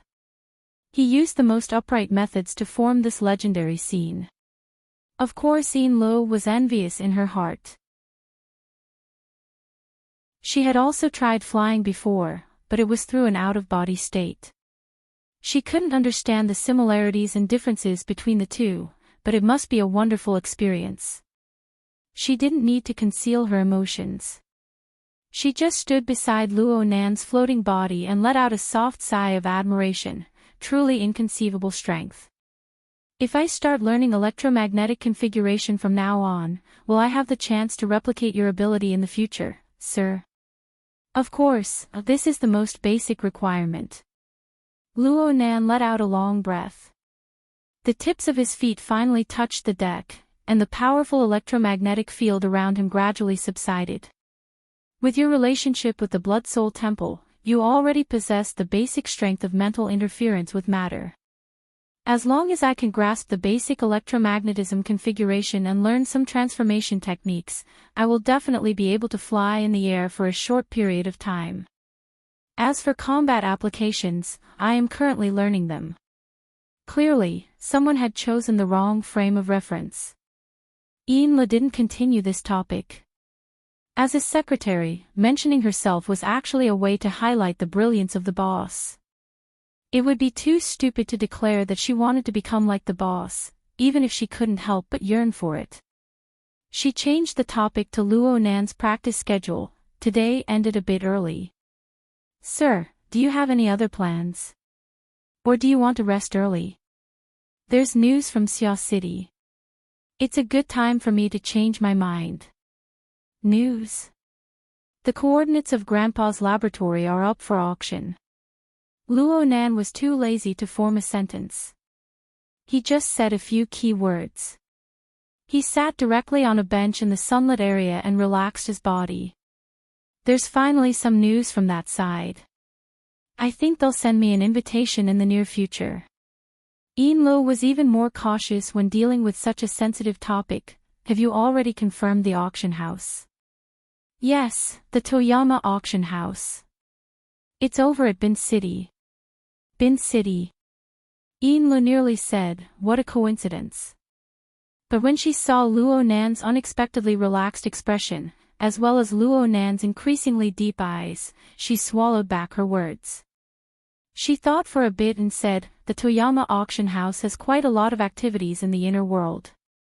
After all, the surroundings of the archipelago are rich in mutant species. A lot of special materials are auctioned there. I remember that their spring auction is about to begin. If it's in Bin City. It might not be in Bin City. Luo Nan faintly smiled. If we play a little bit and add some promotional activities, wouldn't we be able to pull more people onto the ship? Onto the ship. Ian Le subconsciously swept a glance at the yacht beneath her feet. She didn't understand Luo Nan's joke. Mister, if you want to raise funds, Luo Nan directly interrupted her, why would I need to spend money on my grandfather's things? I just want to see who in the world is the one paying for the sound. Ian Lo was unable to grasp Luo Nan's emotions and thoughts. She could only say the most correct words, I'll listen to Mister's instructions in everything. Luo Nan nodded slightly and raised his eyelids. He saw that the lights were still on in the work area. Let alone the words on it, the graphics were very familiar. Report to Mrs. Halder. Yes. Mrs. Halder is very concerned about Mr.'s situation. Lo absolutely wouldn't call Mrs. Halder boss at a time like this. However, Luo Nan wasn't able to understand her meticulous thoughts.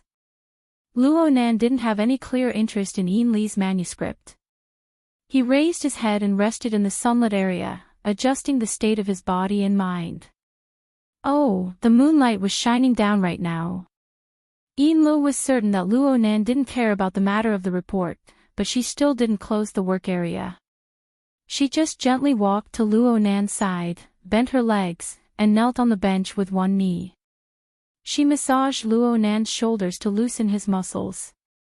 For work like massaging shoulders and massaging back, the most suitable position was naturally at the back.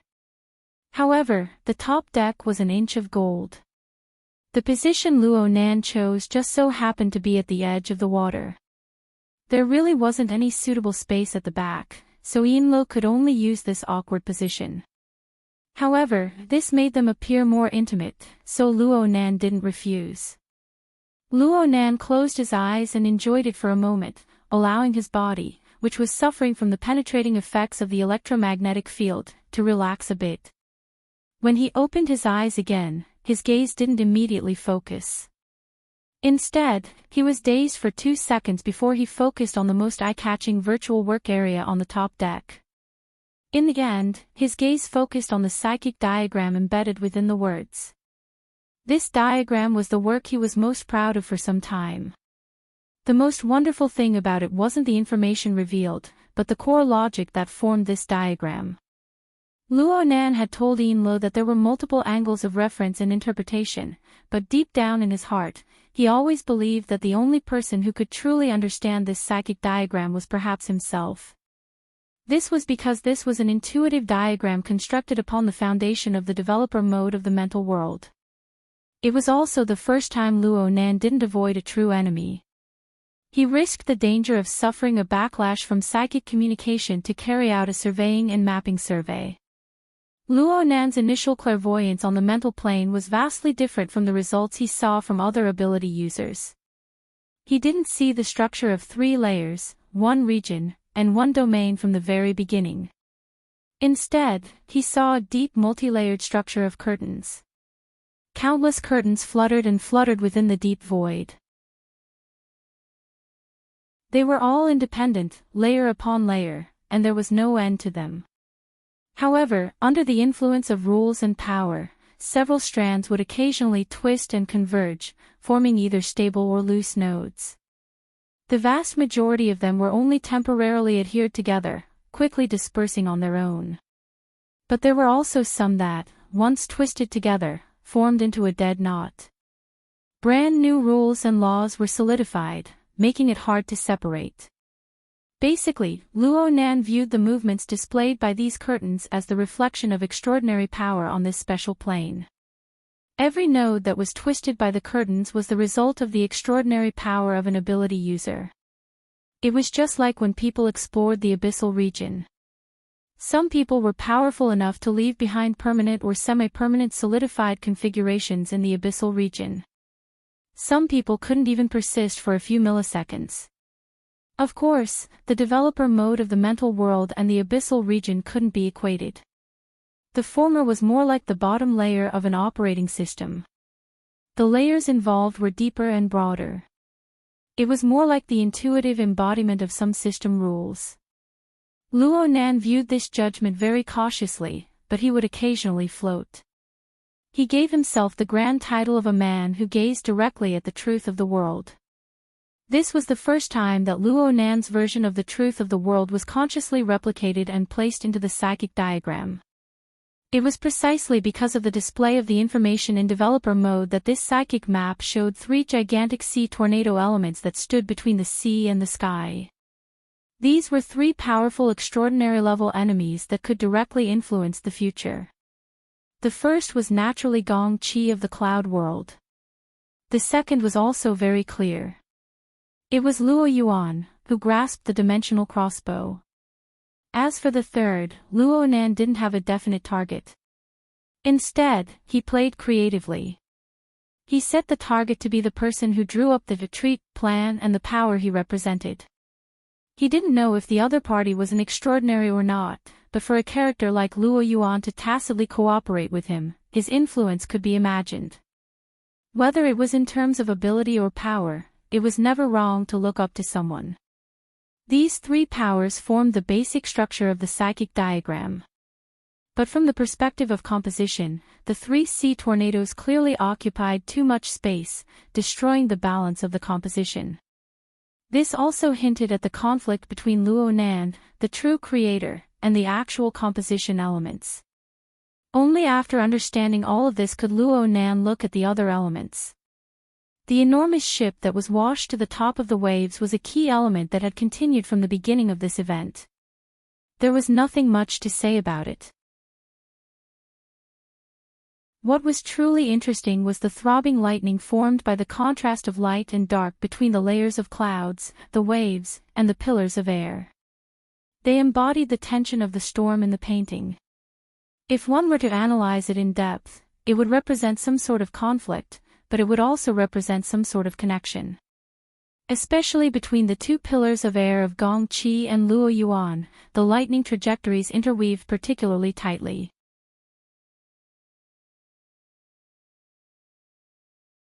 Chapter 747. Luo Nan held a relatively cautious attitude toward the results of psychic communication with extraordinaries. In the past few months, Luo Nan, Mr. Bai, Gao Tianshi, and even Old Yu had discussed psychic techniques. The three seniors had pointed out very seriously that psychic techniques could provide foresight, but it was very likely that one would suffer a backlash. Whether it was in the legends of ancient times or on the plane of reality, psychics who forcefully peered into the secrets of heaven through psychic and divination techniques could basically write a book on the number of psychics who died from a backlash. This was especially true in the current era, where extraordinary powers were manifested. The levels and realms were clearly differentiated. Even though the ruler had its advantages and the CUN had its disadvantages, true experts had their internal logic and external environment integrated into one. They were natural sources of radiation. If one forcefully peeped into them, one would have to be prepared to die from the radiation. And it was very normal for the results of psychic communication to be distorted and interfered with when facing such targets. There were cases of people vomiting 3 liters of blood and receiving the wrong answer. There were even cases of people dying from anger. Whether it was Gong Qi or Luo Yuan, they were the strongest people in the world. No matter how low-key they were, the influence of their radiation covered the entire world. Especially Gong Qi. He was a powerful figure in the ability user society. His influence was even more astonishing. It was no surprise that he and Luo Yuan had intersected or that there was some unclear relationship of interest between them.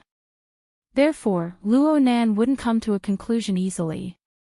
The results of psychic communication needed to be verified. Plus, he wasn't directly probing the two dangerous targets. When using the psychic diagram, Luo Nan had intentionally overstepped the iron law of avoiding extraordinaries when using the psychic technique. He had taken the initiative to touch the domain of extraordinaries. But he did his utmost to avoid meeting force with force. He tried to use more skillful methods. He made more thorough preparations. He chose a more suitable and ingenious angle. He also found the most comfortable and smoothest starting position. Snake Tongue and Fan Lu. Neither of these two were extraordinaries, but one was Gong Qi's spirit behind his back. The other was Luo Yuan's driver. They formed a close and direct connection with the two extraordinaries, but it was also a blind spot in a certain sense. It looked like a trick, but it was actually the optimal solution obtained by combining all kinds of intelligence and information. Right now, Luo Nan had 2 different methods of dealing with Snake Tongue and Fan Lu. He used a method of close contact with Snake Tongue. However, he didn't have any hope that she could keep the secret. All he wanted was a channel of information that could influence Gong Chi's judgment. However, the current situation was so smooth that he was a little surprised. Let's leave it at that for now. As for Fan Lu, Luo Yuan's chauffeur, he was a perfect entry point. He had been following Luo Yuan for more than 10 years and was definitely a trusted aide. Even if his aptitude was mediocre and he was unwilling to undergo genetic modification, his status was neither high nor low. However, his understanding of Luo Yuan was far greater than anyone else's. Luo Nan dug up a lot of interesting information from Luo Nan's dream. And this was under circumstances where Luo Nan had clearly taken some mental defensive measures.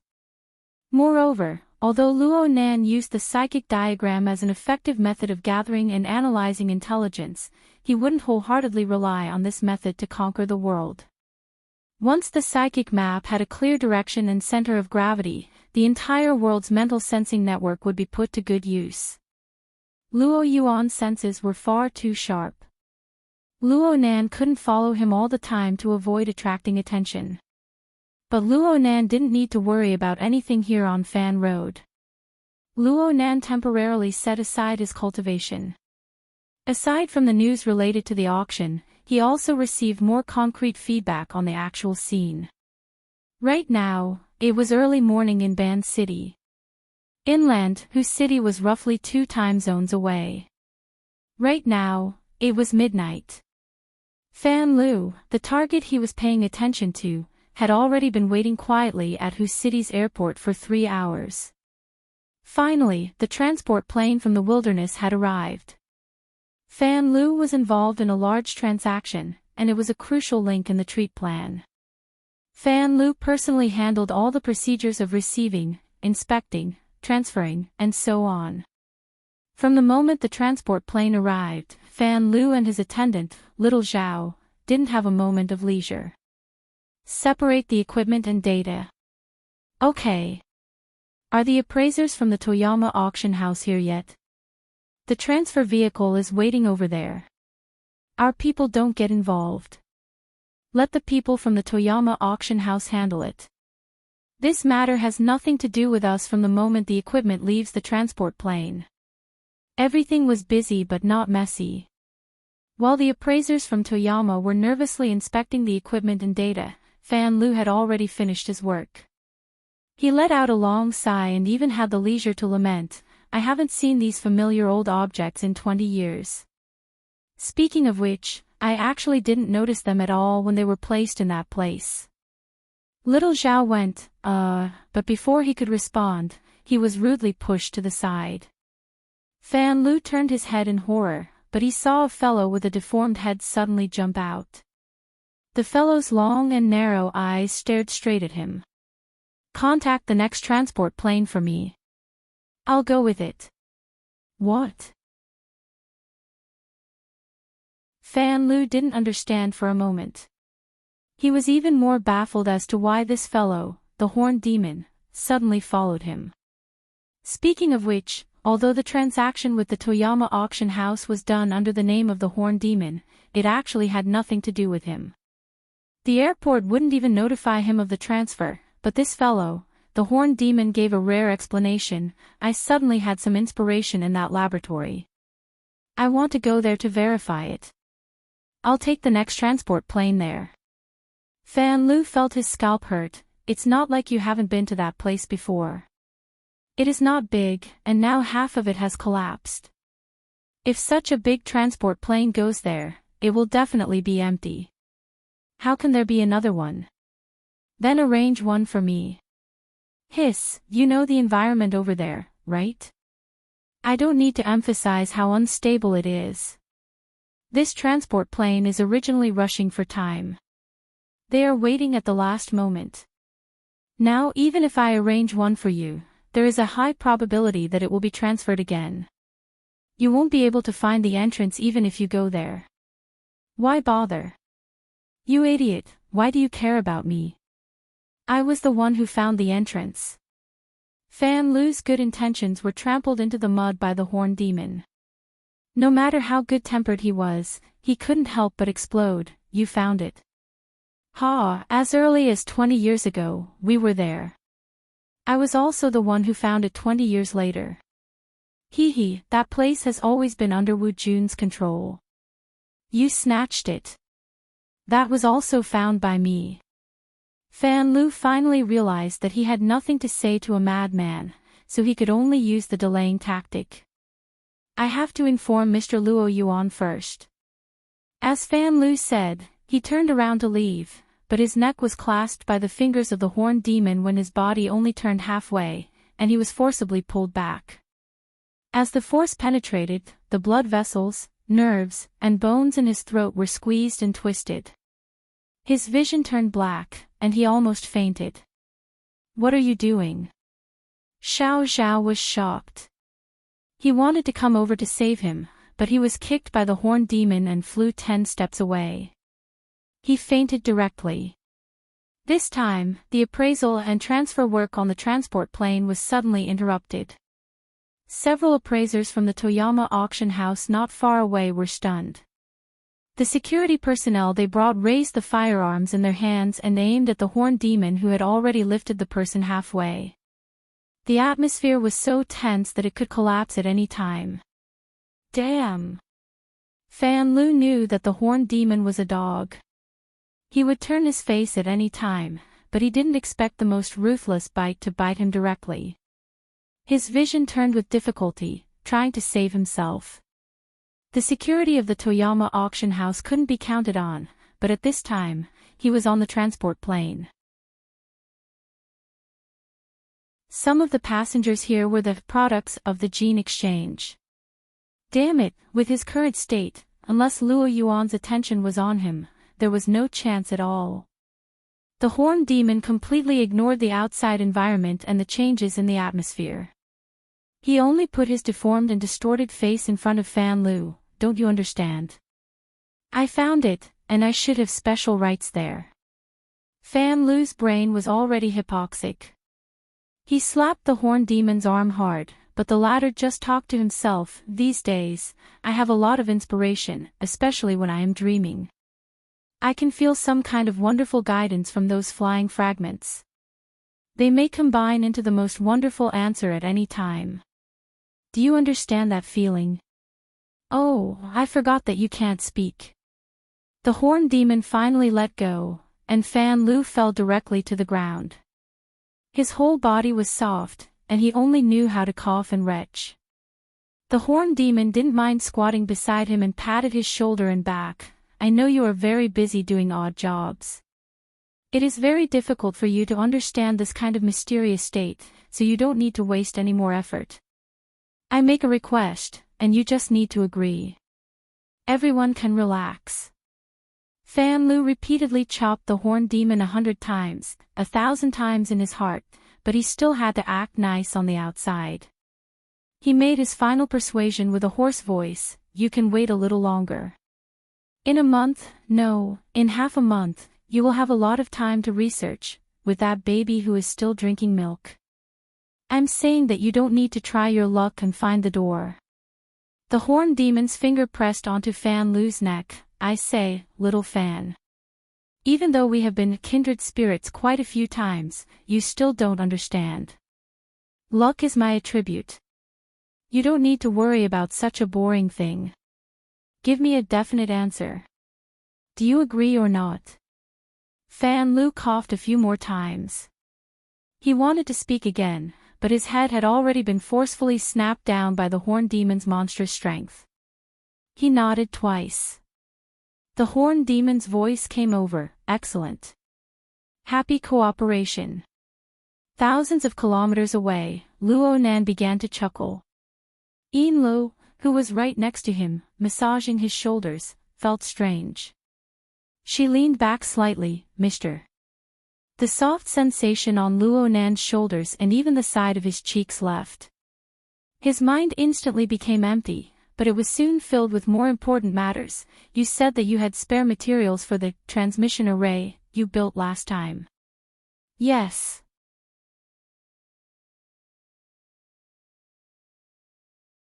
Chapter 748.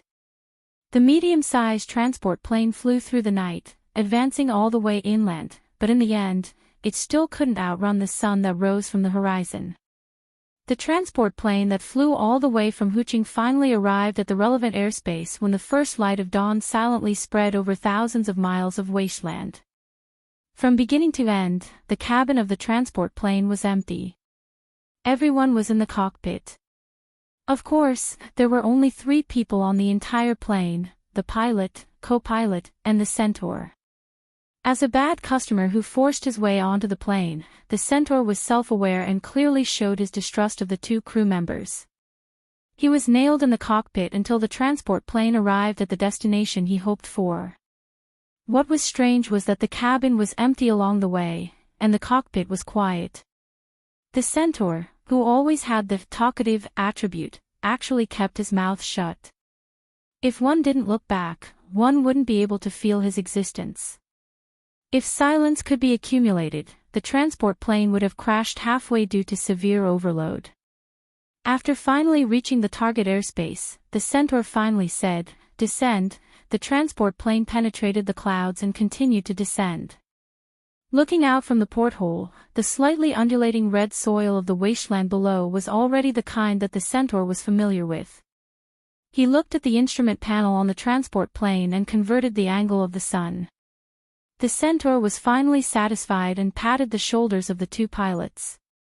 "Very good, maintain this height. We will hover for a while.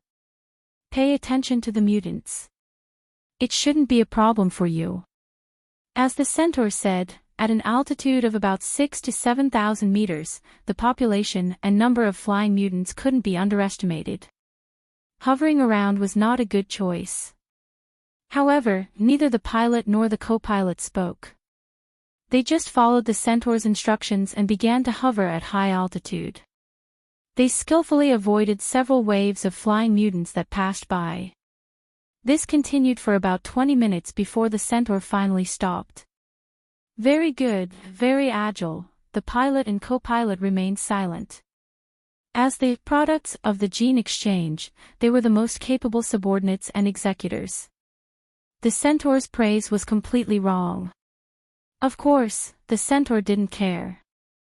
After saying that, he left the cockpit and walked into the rear cabin. At the same time, he gestured for the cabin door to be opened. "I won't trouble you with the landing. Let's have a pleasant cooperation. See you next time." As the hatch opened, the cold and strong airflow from the high altitude went straight in. The centaur faced the whistling wind, closed his eyes, opened his arms, and jumped down without hesitation. Only his sharp whistle was left in the cabin. In the cockpit, a radar alarm sounded. The co-pilot could clearly see through the monitor screen that almost at the moment when the centaur jumped off the transport plane, a huge shadow swept past the bottom of the fuselage and converged with the centaur's figure, then it dived at high speed. The pilot and co-pilot looked at each other. Without saying anything, they flew the plane back. The centaur, who made a leap of faith from the transport plane, stood steadily on the back of a pterosaur. This high-altitude mutant, known for its ferocity, was uncomfortable with the sudden weight on its body, but it only slightly twisted its long neck and maintained a relatively stable posture. Then, it spiraled down. After just 3 minutes, the centaur truly set foot on the sun-covered wasteland, and the pterosaur, which was a temporary vehicle, flew back into the sky and disappeared in a blink of an eye. Deterred by the huge size of this high-altitude predator, dust and smoke rose from all directions in the wilderness.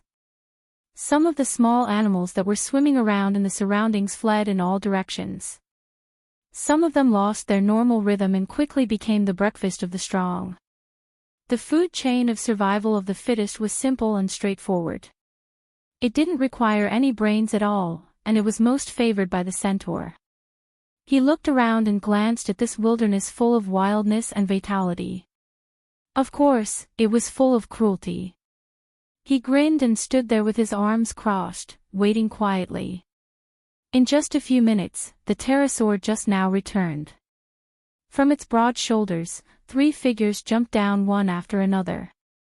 One of them just landed on the ground, and he took the opportunity to punch directly into the rippling red ground. Half of his arm was deeply stuck in the ground.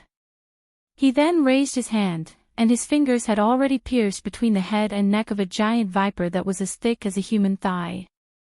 Red and green body fluids mixed together, flowing on the snake that had been caught but was still twitching violently. Then, the snake was thrown everywhere. Amidst the protests of the others, the snake catcher didn't say a word. He stuffed the fat viper together with his own arm into the long mouth of the pterosaur that landed next to him. The sharp teeth of the sharp-beaked pterodactyl habitually scraped the food, instantly turning the venomous snake into strips of meat. When the tip of the teeth scratched the snake catcher's arm, which was even thicker, it did not leave the slightest mark. After feeding, the snake catcher slapped the pterosaur's head, almost causing this top meat-eater that looked like the reincarnation of a dinosaur to fall down. So, the pterosaur soon flapped its wings and flew into the air again. In the blink of an eye, it flew high and disappeared. It felt as if a heavy burden had been lifted from the completion of the mission, but it also felt as if it had fled far away. The snake catcher was undoubtedly the strongest among the group. The centaur probably only reached a position slightly below his chest. When the sharp-beaked Quetzalcoatlus was used as a vehicle, it probably put most of its strength on this person. It was only natural that it ate the food he fed. The centaur was quite afraid of this giant. It kept staring at him, and after confirming that the giant didn't say anything else after feeding, it turned its gaze to the other two. Apart from the giant, there was also a middle-aged man who was as thin as a monkey. As soon as he landed, he squatted by the side and fanned himself. His curled-up body felt like it was too small to fit on the giant's shoulder. His actions were extremely jumpy, which was really unworthy of his face that had been through the vicissitudes of life. He stuck out his tongue and shouted, "Hot, hot, hot." His face was red as if he had a heatstroke or taken drugs. The centaur was more familiar with this person, so he took the initiative to greet, "Monkey, how many did you drink today?" Monkey spat, 10 little blue balls. I was brought over by Fatty Dragon before I could get it. I can turn the earth upside down now." As he spoke, he glanced at the giant who created the shadow on the side, but he didn't continue. As for the last one, even in the wilderness, he was still wearing a suit as if he had just walked out of a business banquet. A bow tie, a watch, and a pair of shiny leather shoes. Everything about him made him look like a well-dressed person. At this time, the fastidious person looked down at his watch and frowned. "We are about 20 minutes later than the scheduled time.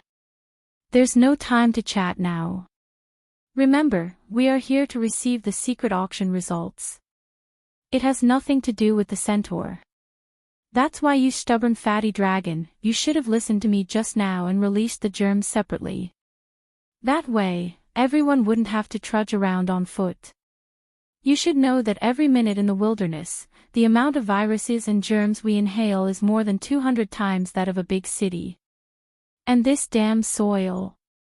With that said, the fastidious person turned around to leave, but before he could take a step, his shoulder was hooked by the centaur. The two men's faces were almost stuck together. The latter didn't care how disgusted the fastidious person looked and whispered in his ear, "I heard that your good friend, Brain Demon, died. It doesn't matter if he died, but where is Wu Jun or a family that can threaten me? This is your plan, right, flour sausage? Call Jingxin." Fastidious person Jingxin pushed the centaur away in annoyance. He even used his fingers to wipe off the dust on his shoulder. There are always accidents in everything. We have been trying our best to find her these few days. We even caught 2 of the upper echelons of the small parish for questioning, but Wu Jun seems to have disappeared. Then what about her child? Brain Demon did it personally, but I heard that he didn't even leave a complete corpse. This is an accident among accidents. We still don't know what kind of powerful enemy Centaur encountered. We can only determine from the traces of the Fusang tree that this is a very powerful psychic. Even after Brain Demon used the Fusang tree system to exert his strength, he still crushed him to death like a bug. It's very likely to be a transcendent. If it's a hidden trump card of the Shilua parish, it will definitely be a very terrifying matter. I don't care who killed the Brain Demon or how he died. I only care about where Wu Jun and her child that you promised me are. That child should have left the U-Hole market. You have to know that the surrounding environment is too complicated, so we haven't found him yet. Alright, don't be angry. I admit that the conditions I promised you were greatly discounted. The parish will make up for the difference. Jingxin revealed a perfect and sincere smile. You cannot trust me, but there's still Maho, Fatty Dragon, and the Amaterasu parish. After so many years, we should have established mutual trust, right? Centaur stared at Jingxin without even blinking. Jingxin straightened his face and put on a more habitual serious expression. What the four of us need to do now is to squeeze out the value of that laboratory before the inexplicable retreat plan is activated. This is a bet on the reputation of you, me, and the parish. We have also opened up a connection with the true upper echelons. The dark network auction went very smoothly. We just need to get the rest of the money now. Centaur chuckled. Now that the equipment and information have been dismantled and taken away, without Wu Jun, even if we can enter the door, there's no way to find the truly valuable things from those fragments. As long as she enters, it's victory. Centaur, my dear friend, you have to understand that Luo Yuandao's laboratory is just the entrance to a huge maze. I believe that in his years of research, there are indeed some techniques that can capture valuable fragments in the equipment he taught Wu Jun, but that is only a limited method to increase the probability. In essence, they are still trying their luck. Otherwise, they wouldn't have the power to protect themselves after 20 years. Jingxin was trying his best to brainwash Centaur with his glib tongue. Fat Dragon suddenly crossed his arms, signaling for the dangerous topic to stop for the time being. At the same time, he said in a deep voice.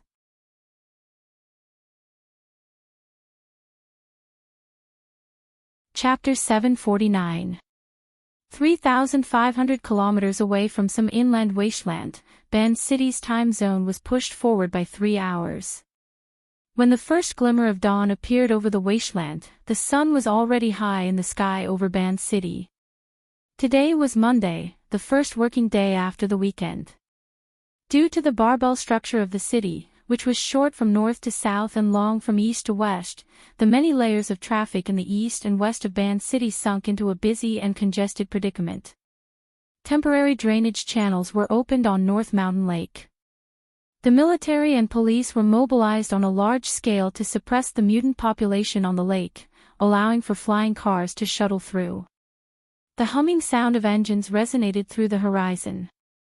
The tranquil and leisurely scenery of last night was nowhere to be seen. During this busy time, the 2 passengers on the yacht drifting on North Mountain Lake entered a working state. The sunlit area on the top deck was supposed to be a leisure area, but it had now become a temporary work area. Whether it was Luo Nan or Yin Lu, they were both immersed in writing and data. They were extremely busy. Luo Nan had been writing and drawing from the moment he entered this state. His brush moved like it was flying. He sketched one character after another and handed them over to Yin Lu for intelligence gathering and analysis. Actually, the technology of telepathic transcription had long since matured in this era. Luo Nan could completely use the relevant technology to reproduce the images of his mental clairvoyance into electronic information and search it directly. No matter how lifelike the sketches were, they were still separated by a layer. This kind of method affected Yin Li's efficiency quite a bit. It made her do a lot of extra work. However, the secretary had to accept the willful choice of the boss. Yin Li didn't have any thoughts of complaint in her heart. After all, this was a real-time image from several thousand kilometers away. Even though Yinlu knew that Luo Nan possessed the ability to mentally travel 10,000 kilometers, it was still hard for her mind to not be shaken when she truly experienced it from a different angle. It was still the same saying. Omnipresent. It was practically omniscient. It was omnipotent. Plus, Yinlu knew that Luo Nan's sketching technique was related to his clairvoyance and analysis of his targets. It contained deeper details. Therefore, she didn't feel the slightest bit of pain. She just earnestly sorted out the images Luo Nan drew and organized them. At the same time, she mobilized the Blood Flame Order's accumulated database over the years to distinguish, analyze, and determine the nature of these characters. She promptly reported them. The one in the Jeep, Kevin Gardner, a self-proclaimed ranger with a B-rank fleshly body. Aside from close combat, he was proficient in all sorts of military equipment, including all sorts of exoskeleton armors. It wouldn't be surprising if he could drive the Deep Blue Walker.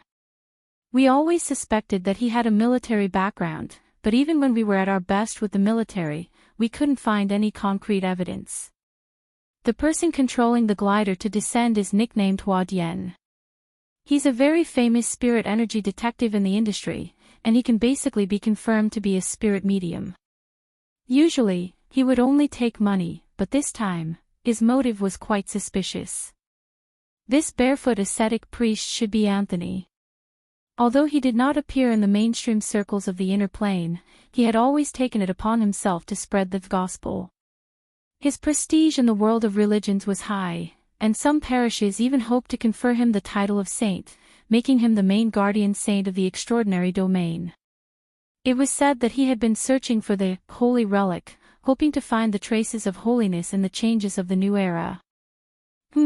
There are many believers of traditional religions who hold this belief and have even formed a secret organization. Anthony is likely to be one of them. Yinlu felt more and more baffled after finding the information of the three participants. The backgrounds of these three people are quite complicated. Aren't the horn demons looking for trouble by asking them to come? They're not complicated, and they can't. They don't have the guts to participate in the dark network auction of the horn demons. Luo Nan responded without thinking. His mental sensing network continued to capture the target in focus. He didn't just give the target a quick sketch during this process. Instead, he started from various angles, referring to the information Yinlu provided, and even starting from the feeling of a split second. He sought to capture the fundamental characteristics of the target. Not only did this fill the living starry sky with material, but it also served as preparation for the future drawing of the psychic diagram. They weren't the only ones. Although they had different standpoints and positions, the horn demons were doing similar work 3,000 kilometers away. They relied on Fatty Dragon's special ability to control and uncontrol the surrounding mutants. This ability appeared to be quite common. Luo Nan had personally witnessed the deaths of 2 ability users of this type. Puppeteer had died to the Devil Ray's bite, and Brain Demon had died even more miserably. They were all like this. Even Luo Nan himself had this type of ability in a certain sense. However, Fatty Dragon, this big guy, appeared to be much calmer than the other 2 who had died. His consciousness seemed to be able to jump back and forth between multiple mutants at any time. It was a bit like when Luo Nan's soul was in an out-of-body state. Mr. Bai had once misinterpreted it as the attached soul state. He could switch back and forth quite freely, seeming to be able to jump back and forth within a radius of 100 kilometers. Even with the restriction of needing a life vessel, Fatty Dragon's monitoring range was the widest that Luo Nan had ever seen, aside from himself and a few other mental extraordinaries. Anyone would think that Fatty Dragon was of the fleshly side just by looking at his build, but his attainments in the mental side were quite deep. Luo Nan took the information provided by Yinlu and sized it up seriously. Yinlu explained in a soft voice to the side, providing some unclear details of the information. Fatty Dragon is the backbone of the Amaterasu order. He is also one of the high-end thugs. He was mentally retarded in his early years, but the true god of the Amaterasu order personally enlightened him and unlocked his innate talent. Since then, he has been out of control. In a short 6 or 7 years, he has already stably occupied the top 200 of the various inner world rankings, and he is still rising. In terms of combat strength alone, some people call him the Eye of Truth Fairchild of the Order of Justice and the Secret Wheel of Life Master Fan of the Eye of Secret Contract. They are known as the 3 heroes of the Secret Order. And these 3 seem to be drifting away from the core decision-making circle for various reasons. In any case, Fatty Dragon's existence has clearly raised the level of this transaction. Luo Nan nodded. So this person needs to maintain a distance from the horned demon. Otherwise, the other participants will certainly have misgivings. Yinlu also agreed with this judgment. She then said, as for the other 2, Monkey Horse was born in the wilderness. He is lecherous and bloodthirsty. He is a notorious savage among the vagabonds. He is also a frequent guest on the official wanted list. I don't know when he joined the Amaterasu order. This time, he probably needs to conceal his identity and give others a surprise attack. As for that Jingxin, it's quite strange for him to have a relationship with the Amaterasu order. His official identity is a wilderness ecology expert at Hood's Wilderness Laboratory. At the same time, he is also a member of the Ability User Society. He also has a professional technical position at headquarters. I'm afraid that Abner's expression won't look too good when this news gets out. Abner was the president of the Ability User Society headquarters. He was nominally the representative and leader of the entire world's ability users. Luo Nan had already seen him a few times from afar through the mental sensing network. He could more or less imagine what that person's expression would look like when he said that. He grinned and then furrowed his brows. The Amaterasu order has pulled out many hidden strings. They are completely determined to win this transaction. If they have this kind of determination, they can just take out the money to bid for the bid. They can also directly cooperate with the dark hand behind the scenes. With the horned demon in the middle, they should know each other's background. Yinlu was unable to answer this question. Luo Nan didn't expect to obtain an answer. He quickly raised another question. How can anyone get involved in the Amaterasu order? Let's not talk about the horned demon. Fatty Dragon's background is simple, but Jingxin is a member of the society with a high position. Brain Demon and Horse Monkey are vagrants of the wilderness. The doctrine of education without discrimination, Tianqi True Soul, is just a random patchwork. There's nothing special about it. Snake Tongue's myriad spirit order can be modified and used without a single flaw. Luo Nan had more or less experienced the atmosphere of the Amaterasu Order's headquarters these past few days in Ban City. The management was really quite loose. Large and small overground and underground orders were allowed to grow in Ban City, the core region of the order. For example, Zhuo Wei, a mutant that clearly possessed basic intelligence and had already become the core of a small order, lived next to the residential area and allowed them to do as they pleased.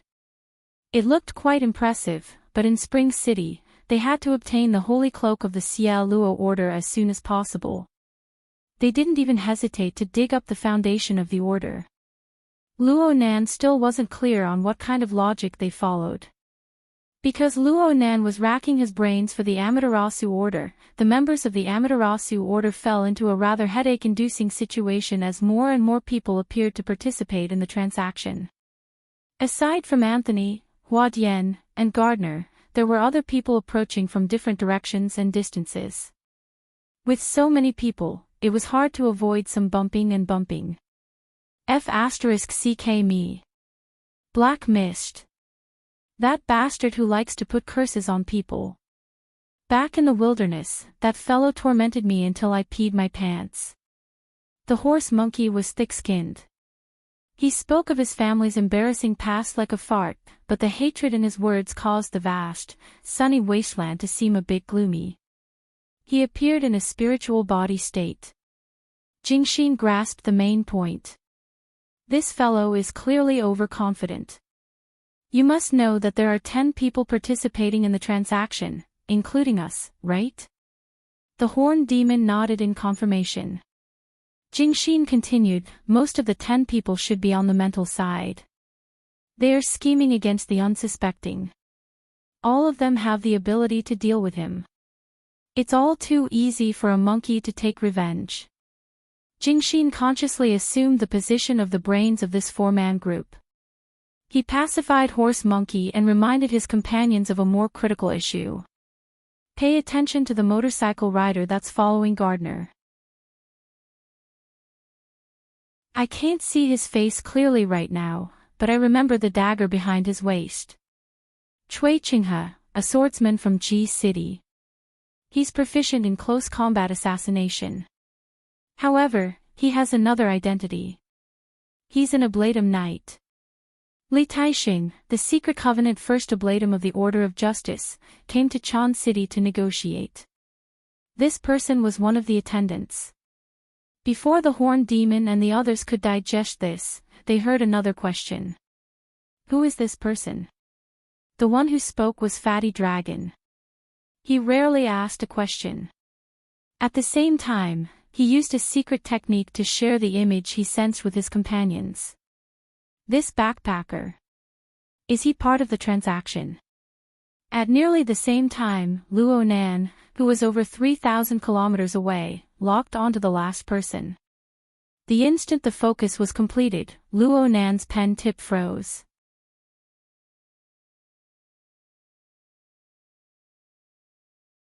Chapter 750. The constantly approaching traders made it necessary for Horned Demon and his group to disperse as soon as possible to avoid being caught plotting behind the scenes. Because of this, every problem had to be resolved in a race against time. Jingxin, who assumed the position of think tank, felt that the search efficiency of the Order's database was terrible. 40 to 50 words popped out from the gaps of his teeth before the corresponding information appeared. Wan Ta, the director of the Orchid Town Welfare House in the Forest Wall district of Xia City. The founder of the Order of Creation. Currently, the Order has 27 members and 2 suspected ability users. What the hell? Fortunately, the follow-up information was somewhat valuable. He has a good relationship with Luo Nan. Xie Junping, an official member of the Order of Creation, is Luo Nan's best friend. They communicate frequently. Jingxin raised his head and cast a horrified look at Horned Demon. You actually let this kind of person participate in the auction and even let him pay a deposit. Are you sure that this Wan Dean Wan doesn't have Luo Nan, Ouyang Qin, Wu Jiong, or all of them behind him? Horned Demon was also horrified. Are you kidding me? I didn't allow the IP of Xia City to join at all. This Dean Welfare House must have used some sort of method. Horse Monkey had a big heart. He even comforted the two, Xia City isn't a monolithic block. The information that flows out from there every year is worth at least $1 billion. Who knows how many so-called insiders have gotten rich. Look, isn't Horned Demon the living proof? Horned Demon and Jingxin ignored him. Jingxin asked Fatty Dragon, are you sure there's no one hiding behind this guy? Fatty Dragon said in a muffled voice, he himself is very troublesome. He has already sensed the surveillance carrier. The gazes of the few people intersected before finally focusing on Horned Demon. Horned Demon was silent for about 3 seconds before he burst out laughing. If Luo Nan was called over ahead of time, many people would have very interesting expressions. But from my point of view, that kid would rather kill his way over than let an inexplicable person come over to scout the situation. Xia City has a lot of plastic brotherhood. Don't rush to a conclusion. The current situation is very complicated. It's much more complicated than we imagined. Jingxin went through the information of the participants again. The more he thought about it, the deeper the waters were. However, it was impossible to turn back now. Otherwise, evacuation would be a big problem. There's not enough time. Let's disperse first. Fatty Dragon, set up the communication network. Everyone can contact each other at any time. First, do the work on the surface. Then, we can sort out the rest step by step. This was the safest way, and it was also the last resort. Other than the centaur, the 3 members of the Amaterasu sect covered their tracks. With the support of Fatty Dragon's huge sensing range of nearly 100 kilometers, they staggered from the direction of the people coming from each direction. The centaur stayed in the same place. He first pondered, then he squatted down and grabbed a handful of red soil from the ground. There was still the body fluid of the snake that was killed by Fat Dragon. He stuck out his tongue and used the tip of his tongue to roll up the mixture of soil and viper gravy. He tasted it carefully and swallowed it. An ominous fishy smell. Malice is approaching. The centaur's mood became a little anxious. He stood up and walked around the hole made by the fist on the ground several times. As a psychic, he tried to pinpoint the source of the malice, but his spiritual compass seemed to have been blown away by a strong wind. It was inaccurate. For such a situation to occur, it was either that the other party's strength was far above his, or that there was more than one source of malicious intent, or both. Either way, it was far from what he had expected. The centaur stretched out his hand, and the limbs in his vision were trembling slightly. We're all in place. We're turning back. Jingxin reported the latest situation on behalf of Fatty Dragon, who was not good with words. The light spots on the glider should be able to capture your position. Gardner, who is in front, will arrive in about 15 minutes. The black fog is also trying to sense from afar. Are you ready? The centaur was still looking at his arm. After a few seconds, he grinned. It doesn't feel good. However, when I think about how they have to search for the laboratory door from scratch, I feel a lot better. Jingxin ignored the crazy words that followed and voiced his opinion. I don't feel good either. Apart from us, half of the remaining 6 people had powerful backgrounds or were suspects. This looked more like the inspection of the goods before the auction. Before you exposed your information, the real seller would have already sold the entire process to the last detail. Centaur, my old friend, you might be dancing in the palm of someone else's hand. I hope you don't drag us into it. F***CK. No matter what, it was impossible for the centaur to back down now. Just as he was speaking, the people participating in the transaction were arriving one after another. He had already seen the dust stirred up by Gardner's off-road vehicle and the trajectory of the light spots glider hovering in the air. In other directions that he could not see, layers of complex thoughts were surging up. Just as he predicted with his psychic connection, there was a serious lack of goodwill. About half an hour later, all the participants in the transaction had arrived at the location where the centaur was. Different people, the same scrutiny, and the natural resistance and pressure in the unfamiliar environment and atmosphere of suspicion caused everyone to naturally distance themselves. They were scattered in an area with a diameter of nearly 100 meters, only surrounding the centaur in the middle. The 3 people from the Amaterasu cult showed no flaws. They were scattered in different directions, intertwining with the other 6 people. Those who knew each other, like Jingxin and Cui Qinghe, nodded to each other. Those who hated each other, like Ma Hou, looked ferociously at the black mist, as if he wanted to devour it. This was not a disguise, but a performance of his true colors. But in the end, all the focus was on the centaur's head, which made the deformed skull in front of his forehead ache. The pressure was huge. But the more it was like this, the more excited the centaur became. In this state, the centaur's craziness was finally completely stimulated. Under his feet was the red earth wasteland covered with wrinkles, but it felt like he was standing on the glorious stage of an opera house. He didn't deliberately face anyone. Instead, he chose to turn his back to the sun, allowing the rising sun to gild his body. Then, he began his speech. Everyone, it's a pleasure to meet you here. Logically speaking, I should have given a passionate speech, but based on the foundation of our relationship, there was basically no need for that. As I have written in advance in the instructions for the secret visit auction, this is a transaction of one is willing to take the hit, and the other is willing to take the hit. In this transaction, I may be a shameless robber, but I may also be an idiot who buys the casket and returns the pearls. You may spend a huge sum of money to pay the deposit, but you may also find a treasure that will make people envious. At the end of the day, this is a transaction full of gambling. It is an exciting and unhealthy relationship. So, I must say the ugly words first. I must confirm again that you all already understand the background of this transaction. At this time, Gardner, who was wearing a leather coat and sitting on the hood of the off-road vehicle, raised his hand like a good student, indicating that he had something to say. The centaur gestured for him to speak. Gardner's skin was a weather-polished dark red, and he wore sunglasses. His whole body was dark under the sun, but when he grinned, his teeth were white and very eye-catching. And his words seemed to be even more attractive. The background you are talking about, are you referring to the lucky incident of being a flag-waving minion, but accidentally signing the final large auction commission agreement? As soon as he said that, sparse laughter came from all directions. Some were serious, and some were not amused, and the people who laughed included Jingxin and Horse Monkey. What if *King good acting skills?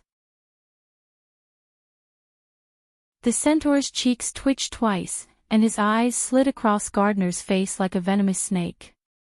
The latter still maintained a bright smile, not caring at all. It was also at this moment that on the Amaterasu Parish's secret communication network, Jingxin once again announced that his judgment was correct. Look, this is basically an inspection team. Perhaps behind these people are the buyers who were prepared to pay in that damned auction. After mocking the centaur impudently, Horse Monkey locked onto his enemy again and chuckled. I don't know about the others, but that guy from Black Fog, unless he transforms into the world's top actor in his spirit body state, I dare to swear that this guy's gambling addiction must have flared up, and he just barged in. He doesn't know the twists and turns inside, so now he's stupid, and the frequency at which he detects others at the mental level has increased several times. Is this good news? Jingxin reluctantly responded out of friendship. Of course it's good news. I think he's now a little girl who's been stuffed into a men's prison. What a perfect test subject. We have to keep him, don't scare him away. The centaur didn't comment on this. He had his own thoughts and rhythm of speech. Therefore, he could endure the ridicule around him and maintain a basic commercial face. It's good that everyone understands the background and has expectations. It can save me a lot of saliva. But according to the most basic professional ethics, no matter what kind of cognitive standpoint you have, I still have to emphasize the essence of this transaction. The opportunity one provide you is just to taste the so-called fresh flavor before the real carnival of capital. And your bid won't get real goods and services. What you get is only an opportunity, and it's an illusory opportunity. Maybe you're lucky enough to reach the sky in a single bound, maybe you're unlucky enough to have the corpses dealt with later. At this moment, someone spoke again, but his voice was a little strange. Because it was Black Fog who spoke.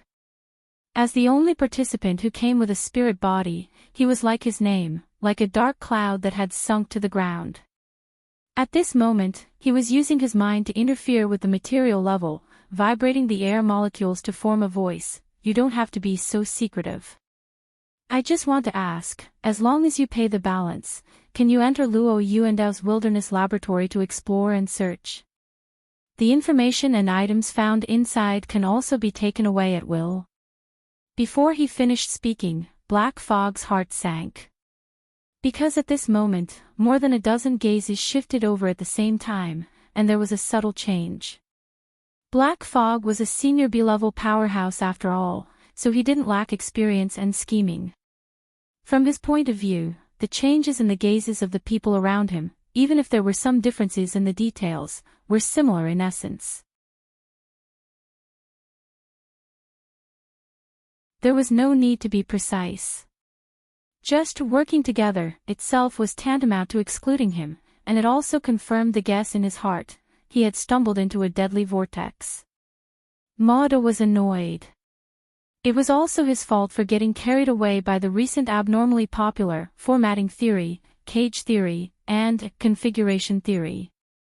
When he heard that it was the possible origin of these theories, he excitedly paid the deposit, thinking that it was a gamble to cut the queue, but he forgot to refer to similar incidents, which were all earth-shattering. This was not a place for a small investor like him to mix in, not to mention he had encountered a troublesome old enemy like Ma-Ho. Bad luck. Bad luck. Bad luck. Black Fog already had the intention to retreat. At this moment, the Horned Demon also responded lazily: "I've said it before, it's just an opportunity. In fact, your luck wasn't too good at the beginning. There was a small problem with the extra benefits I prepared for you, so I had to cancel it. This also caused us to have to put in more effort to enter and exit Luo Yuandao's laboratory." Black Fog couldn't go around with the Horned Demon anymore, but he couldn't step too deep either. He could only act appropriately and pretend to be anxious, speak human language. "Where is Luo Yuandao's laboratory?" The Horned Demon's expression didn't change. "It's right where I'm standing, within a radius of 300 kilometers. Black Fog didn't even need to pretend. His spirit body was greatly shaken, and the sound wave formed by interference was like a loudspeaker, buzzing. "You tricked us. With a radius of 300 kilometers, this is the area of a large metropolitan area. You want to play hide-and-seek here until the end of time. I've said it before, one is willing to take the hit and the other is willing to take the hit. Damn it, you're going to scare this coward away." Ma-Ho scratched his ears and cheeks as he watched from the side. He couldn't help but forcefully correct the Horned Demon's words through the internal communication network. Jingxin persuaded Ma-Ho to maintain restraint. "Black Fog has long wanted to run. It's useless to be tactful. Besides, it doesn't matter if he runs away. You can chase him back. If you feel that your strength isn't enough, I think Fat Dragon will be happy to help without affecting the mission. He has always had an appetite for this kind of spirit body." Fat Dragon didn't respond. As for the Horned Demon, he seemed to be looking back. He raised 3 fingers and made an oath: "I can swear with the spiritual perception of a psychic that Luo Yuandao's laboratory is indeed in this area. However, it is affected by a special force and drifts erratically. However, it is definitely traceable. Otherwise, it would be impossible for it to go to the auction. I will inform you of this news and join the search team. If it is found, I will share it with everyone for free." Having said that, he chuckled again. "Actually, after finding it, it can't be hidden. At present, the laboratory's anchoring device has been dismantled and transported. If you want to open the gap, the collision of space-time and the interaction between the mental and material levels will be very spectacular. You should be worried that the Toyama auction house will come back for trouble instead of wasting precious time and doubting my information." The Horned Demon's solemn vow still showed a certain degree of persuasiveness. However, no matter what he said, Black Fog would never stay here. At this moment, the Horned Demon's pointed words also came over: "Anyone can leave at any time, no problem. However, as stated in the event description, the balance is not collected and the deposit is not refunded." Diagonally opposite, the psionic detective Hua Dian, who had been silent since he arrived, also raised his hand, indicating that he had a question to consult. F*CK the deposit, F*CK the F*CK opportunity. Black Fog directly retreated, and the Horned Demon answered the question. This was the best opportunity to leave. Didn't Ma-Ho, that son of a bitch, stared at him with venomous eyes. His decision was obviously correct. Just as he retreated, Maho's figure in the distance jumped as if he was about to chase, but he forcefully stopped with an unwilling expression. Such a reaction made Black Fog's heart turn cold. This son of a bitch has an accomplice. Otherwise, with that temper, how could he hold back his fierceness? Without time to rejoice, Black Fog used the advantage of the spirit body's high-speed flight and retreated with all his strength. In a short time, he escaped hundreds of kilometers away. This should be a safe distance. Among that group of people, there were no extraordinaires who could spread the sensor network over hundreds of kilometers. Black Fog relaxed a little when he didn't see the enemy chasing him. He temporarily slowed down and diverted his attention to plan his next move. At this moment, a shockwave suddenly cut through the void. It was so strong and sharp that even his mind was in turmoil, giving him a fright. An expert had crossed the border. The shockwave came and left abruptly. Although it was strong, it left no traces. However, there was a penetrating and sharp intent that went straight to the depths of his spirit body. This wasn't an illusion. Black Fog seemed to be hit by a strong beam of light in an instant. The light shone through the bottom structure of his spirit body, and he felt that there was almost no privacy. Such an impact, if it landed, would definitely be a first-class spiritual killing method. Even in the out-of-body state, Black Fog evoked a hair-raising memory of his physical body. His spirit body froze in the air for almost a minute. After confirming that he was not injured, he finally knew how to think. Which deity had arrived? Looking at the direction, he should be going to the Horned Demon's side. Forget it, it's just a passing, it has nothing to do with me. Black Fog was sure that today was the day of his great misfortune. Everything was inappropriate. He couldn't stay any longer, so he suppressed all distracting thoughts, calmed his mind, and fled far away without looking back. After Black Fog fled for another 10 kilometers, a raven commonly seen in the wilderness arrived late. It arrived above the area where Black Fog had been stunned for a long time. It circled several times but found nothing. Fuck, he ran away. After Monkey got the news, he didn't have the mood to hide anymore. In front of everyone, he stomped his feet heavily. However, no one paid attention to him. Most people were communicating with the Horned Demon about the details of this transaction, preparing for the so-called gambling on luck later. Monkey wanted to vent again, but Fat Dragon suddenly updated his message, seems to be still there. Ha! Fat Dragon rarely spoke with uncertain words in tone, so Monkey didn't dare to easily interpret it. He cautiously confirmed, who is still there?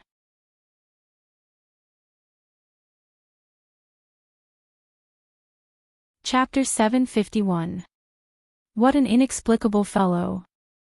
3,000 kilometers away at Beishan Lake in Ban City, Luo Nan rapped on the table, issuing a ridiculing evaluation. Yin Lo, who was combing through the information, raised her head. Which one? It's that black mist. It's a perfectly fine soul body, but it's turned into billowing smoke. Sir, the soul body of our Order of Black Mist is actually. That's the inevitable result of the interference between soul strength and the body. But this fellow is purely using a smokescreen. He's deliberately mystifying. He's got nothing better to do. Luo Nan slapped the table. He wouldn't tell Yinluo that he was vexed because he needed to expend extra brain power to imitate this meaningless appearance. It was also because of this emotion that he could not stand the Black Fog's methods in other aspects. So he had to refute it. Luo Nan hastily drew a simple diagram in the work area. He grabbed the key link and fiercely criticized it. In essence, the soul-body state of the black mist was a disturbance wave that continuously radiated outwards, causing the order of the surrounding mental and material structures to go out of harmony. Therefore, it was chaotic and disorderly. There were no rules to speak of. The more it was like this, the more the core of the soul body needed to maintain a balance. The black mist adopted a method of chaos on the outside but tranquility on the inside. There were two layers, the surface layer and the inside layer. The surface layer could toss about freely, while the inside layer was calm and tranquil. The advantage of this was that it was relatively stable. It wouldn't turn into a lunatic from the backlash of the chaotic disturbance waves. But the chaotic and disharmonious fluctuations flowed on the surface. The intensity of the interference between the mental and material planes couldn't rise. The information says that the black mist is proficient in curses. It's not good at attacking fortifications. This is the problem it was born with. This fellow really should study the knowledge of configuration in depth. He also needs to improve his courage and insight. What's the point of compromise and balance? Put more effort into the domain of real logical configuration. It seems chaotic but it's stable. It seems moving but it's static. Realize a kind of dynamic balance like a storm vortex. Won't its power increase instantly? This way, it's easier to form a resonance with the storm of the abyss region. You're using the wrong frame of reference again. Enla didn't dare to say the words of ridicule in her mind. She didn't quite understand why Luo Nan wouldn't let go of the black mist, but she didn't have the obligation to plead leniency for this complete stranger. Luo Nan's criticism didn't affect him from doing proper business. Right now he was comparing the structure of the black mist's soul body. He imitated the disharmonious disturbance wave state vividly. As for whether the inner layer would choose static or dynamic, there was no need to think too much. He would definitely strive for perfection. In any case, the people outside all felt the same. Well, without the corresponding dye, the color of the black fog is a little lighter. I hope it won't be seen through soon. Soon, the black fog spirit body reappeared on the wasteland, and the simulation was 70% to 80% similar. Of course, this imitation was an interference creation of the soul cloak, a tool that could be remotely controlled.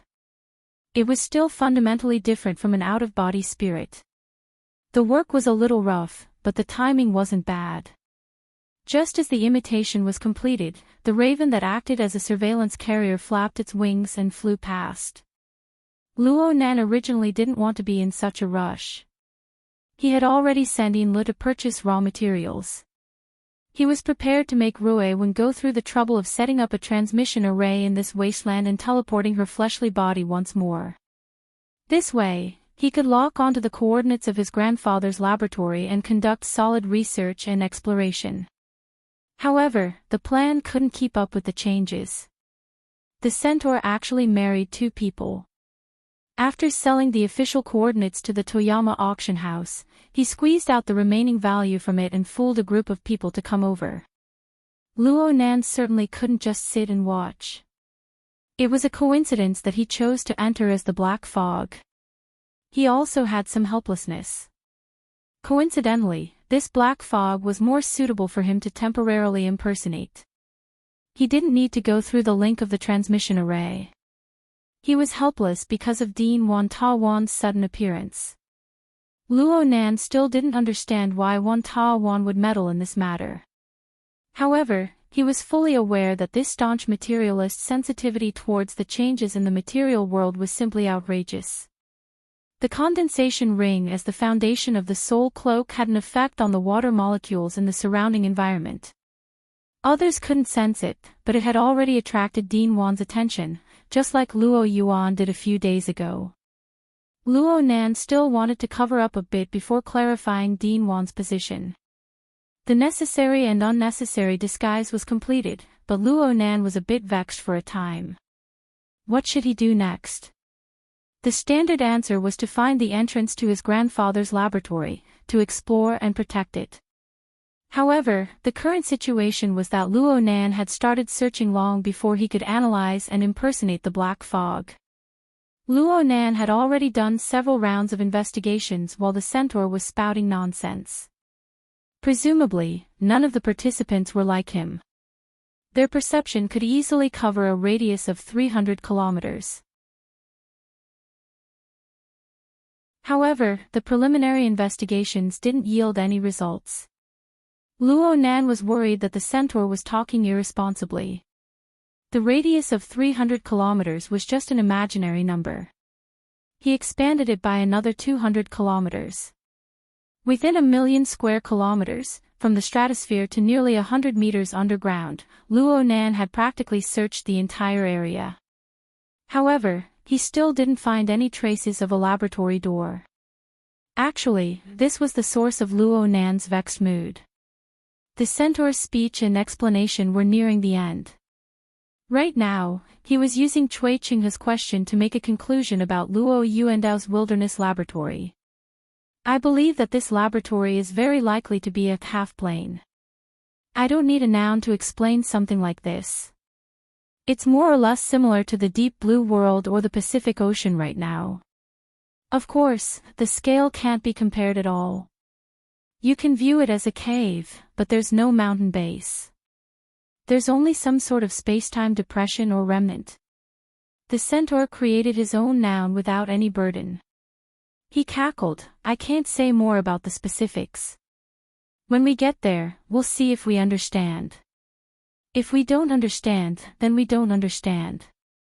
I just want to emphasize once more. Even if we get lucky and find the entrance to the laboratory, we lack the anchoring equipment. The door is unstable, and the space is unstable. We can be ejected at any time. We can also disappear or die. I won't be responsible for the consequences that occur. What are you blindly blabbering about? If we keep messing around, that fellow Black Mist will really run away. Horse Monkey was really impatient. He chattered endlessly on the internal communications network to vent his frustration. Since he didn't run away before, he definitely won't leave now. On the internal communications network, Jingxin once again cooled down the agitated Horse Monkey. Right now, the crux of the matter lies in the fact that the laboratory door, which should have been easy to enter, has been buried in the hundreds of thousands of square kilometers of wasteland. We need to seize the time to dig out that door and stuff all these people in. That's the right thing to do. These people. You said it yourself. Each and every one of them is here to inspect the goods. Can we really get rid of them? Even if it's the previous plan, there's no need to get rid of all of them. Besides, that fellow, Black Mist, you said that he's a perfect experimental subject. It's rare to have such a good target. If he's ruined by you, why don't you report this to the Pope and the true deity? Horse Monkey fell silent. But at this moment, Horn Demon, who was supposed to be giving a generous speech, seized an opportunity to interrupt the discussion. I've heard of that fellow, Black Mist. He's a super coward. He wasn't lying when he said that he was leaving. Now that he has run 100 kilometers away, he has stopped. Perhaps he has discovered something new. Horse Monkey and Jingxin's eyes lit up. Horn Demon split his attention as he discussed in secret while wrapping up his speech. He clapped his hands and said, time is precious. It's time to test everyone's luck. I'll also reveal some information to everyone. It can be considered an advertisement. The Toyama Auction House's spring auction is on the 13th of next month. It's said that it will be held in some high seas. Therefore, in theory, the maximum time limit for our search and research is about half a month. Yes, it's hard to say if Toyama will intervene midway to preserve its value. It's fine as long as everyone has a plan. During this time, Jingxin asked Fat Dragon about the situation of the Black Mist, to which the latter simply replied, I don't know. No matter what, it's a clue. Don't make it too obvious. Horse Monkey, charge ahead. I'll run a little further and flank him. Jingxin was still giving commands on the communication network, but when Horse Monkey saw that Horn Demon had finally wrapped things up, he eagerly ran in the direction where the Black Mist had left. Slightly later than Horse Monkey, Gardner, Cui Chinghe, and the others also agreed with Horn Demon's statement. They boarded their respective vehicles and prepared to carry out the search. Of course, Horn Demon's proposal to delay the final payment was also a very important factor. Gardner deliberately chose to pass by Horn Demon, parked the huge SUV in front of Horn Demon, and asked condescendingly, "What I'm more interested in is the extra benefit of a small situation that you mentioned." "What is it?" Horn Demon replied instantly, "A key. A key to open the door. The specific form is a woman. A woman who has the ability to lock onto and open this door." Horn Demon's words nearly scared Jingxin, Horse Monkey, and the others, who were more than 10 kilometers away. They all sent messages on the communication network. "Are you crazy? Don't speak without thinking. Wu Jun is a very precious and exclusive resource. With her in hand, we can figure out many secrets. However, she only has half a month left on her shelf life. After the Toyama auction house's spring auction, the secrets inside will be dug out in front of the world's top factions sooner or later. What's the use of grasping it? Is there enough time?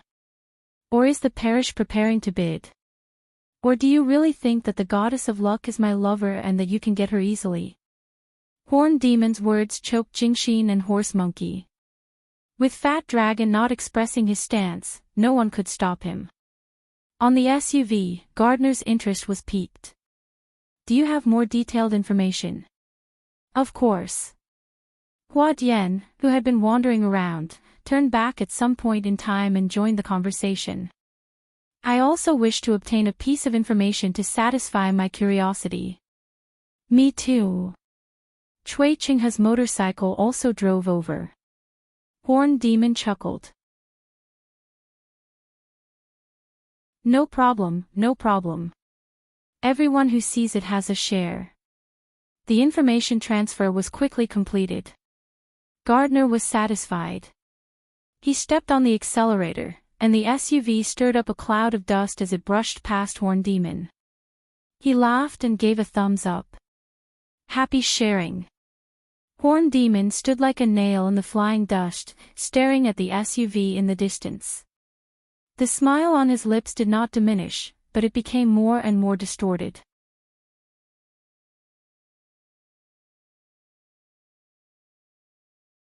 Chapter 752. Scourge. Horn Demon was a natural scourge. Luo Nan finally determined the nature of Horn Demon. He had been keeping an eye on Horn Demon all the way here. He believed that he had a general idea of what was going on in Horn Demon's mind, but he never expected that Horn Demon's desire for revenge would be this deep. Horn Demon was already here, but Wu Jun was still unforgiving. He was clearly the one chasing Horn Demon, but now it seemed as if Horn Demon owed him a blood debt. Wu Jun and the Xiao Luo order were already in dire straits when facing the colossus that was the Amaterasu order. If the powers behind Gardner, Hua Dian, and the others joined in, it would be hard to say how Wu Jun would respond. Polio, who was in Spring City, only had Yen Fun by his side. The complex geographical environment around the Yuhol market wasn't enough to help them stay far away from danger. Speaking of which, Horn Demon was admittedly a madman, but his thoughts weren't limited to one place or one region.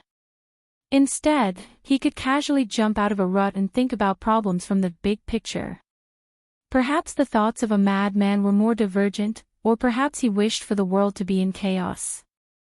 Luo Nan's 10 fingers crossed as he muttered to himself under the sunlight.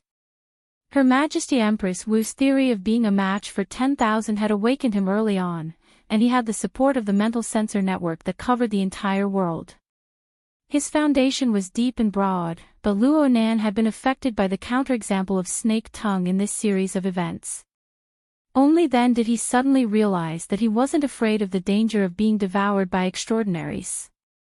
Compared to Horn Demon, Luo Nan seemed to be lacking a reckless spirit. Horn Demon wasn't the least bit afraid of adding variables to the situation. Rather than saying that he was naturally close to chaos, it would be better to say that this was the usual way of thinking of psychics.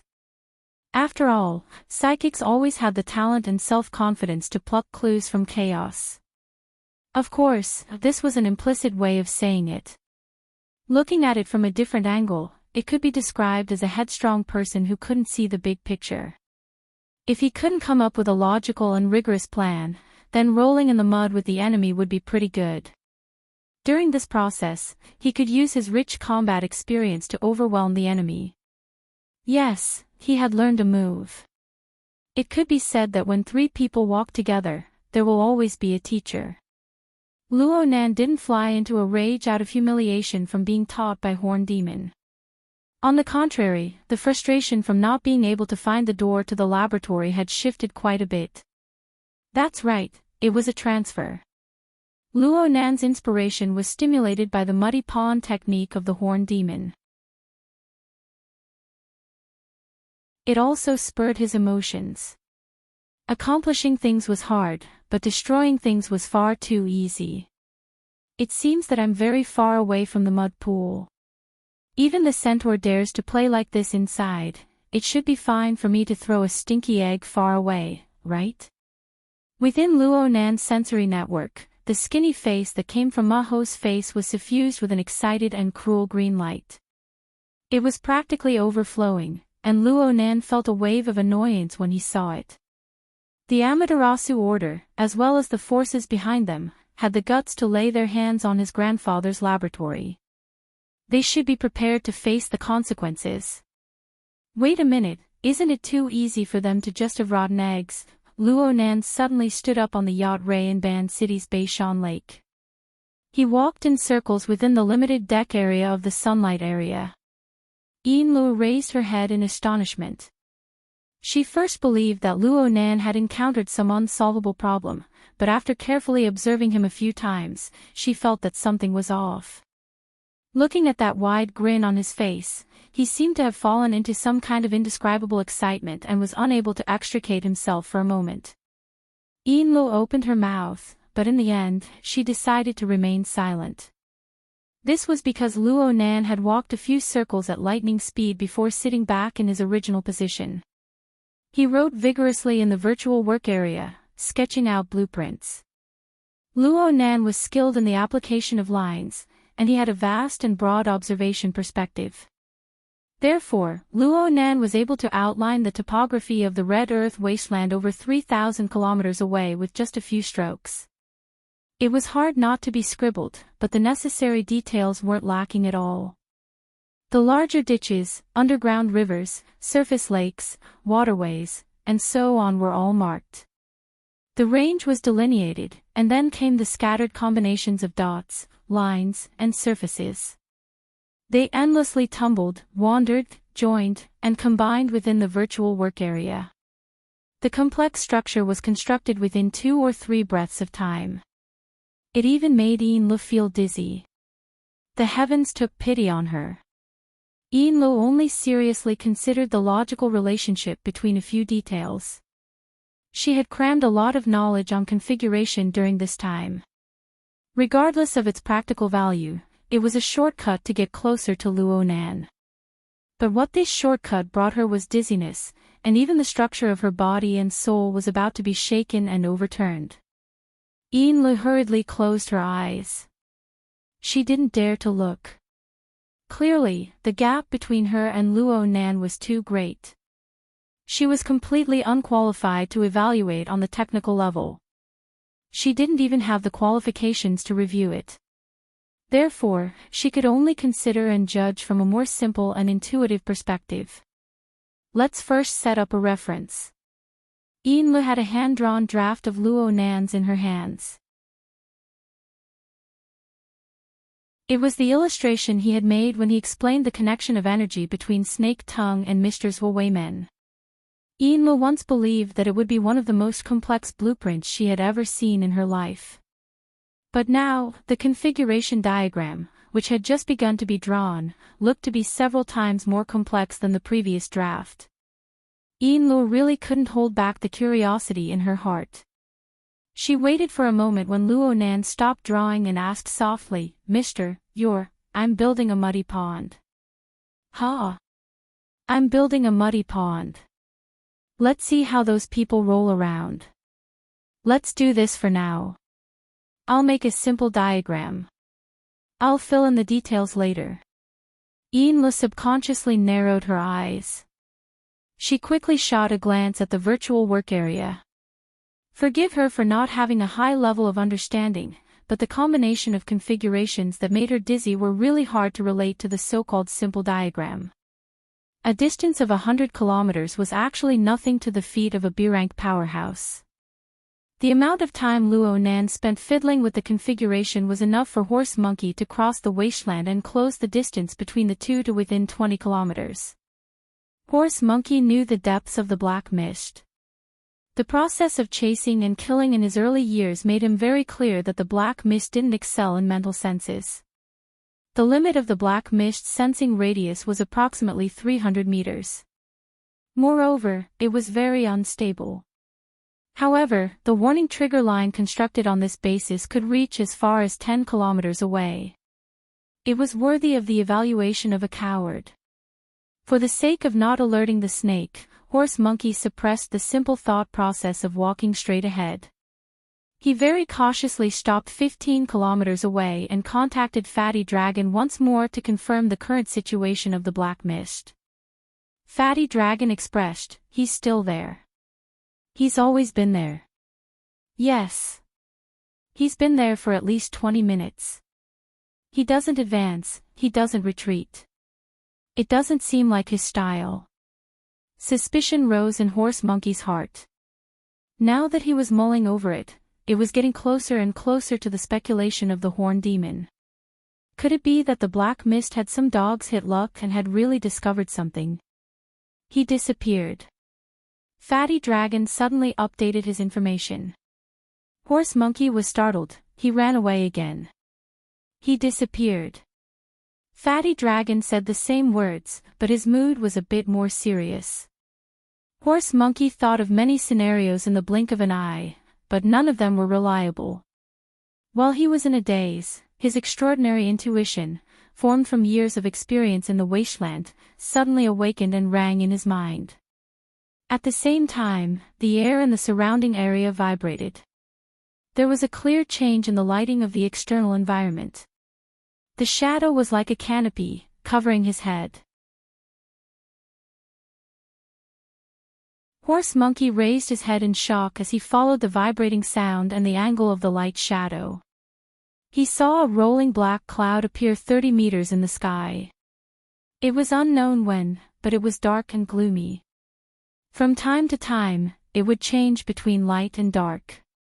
It was as if it had intercepted the sunlight from the vault of heaven, causing it to transform into a dark, treacherous, and extremely ominous color. Horse Monkey. Fatty Dragon's shout came crashing over. Horse Monkey's heart sank, and he felt a little dizzy. It was only at this moment that he suddenly realized that he had been facing this ominous cloud for too long. There seemed to be an invisible attraction inside the dark cloud, hooking his soul, and he could not move away.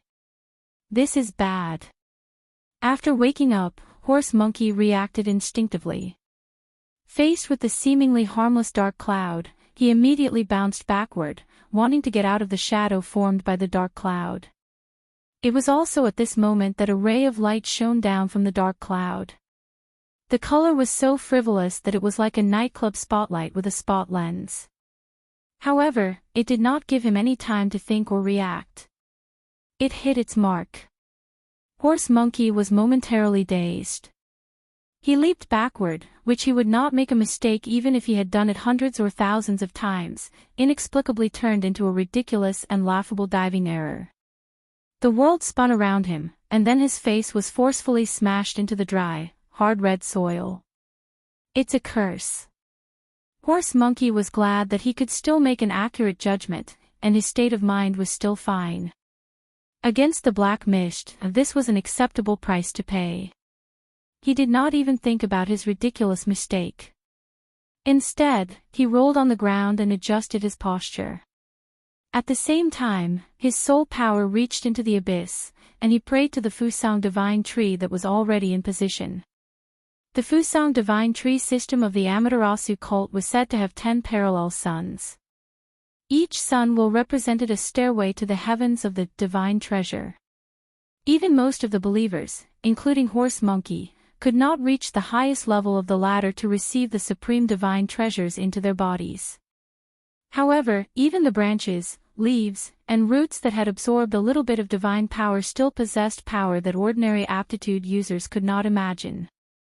Horse Monkey had chosen the path of exorcism, which was the best choice against the Black Mist. Against a spiritual expert like the Black Mist who was proficient in curses and attacks without form, there was no need to consider a fair duel. He had to use the most direct and effective method to crush it with absolute advantage. Horse Monkey had absolute confidence. Even though he was slightly weaker than the Black Mist back then, after joining the Amaterasu cult and receiving the blessing of the Fusang divine tree system, even if he had a bad start, he could instantly increase his strength level and counterattack. Moreover, he was surrounded by Fat Dragon, a powerhouse who stood at the top of the architect level. As long as he could hold the situation back, Fat Dragon could suck the dark cloud and black mist into his stomach.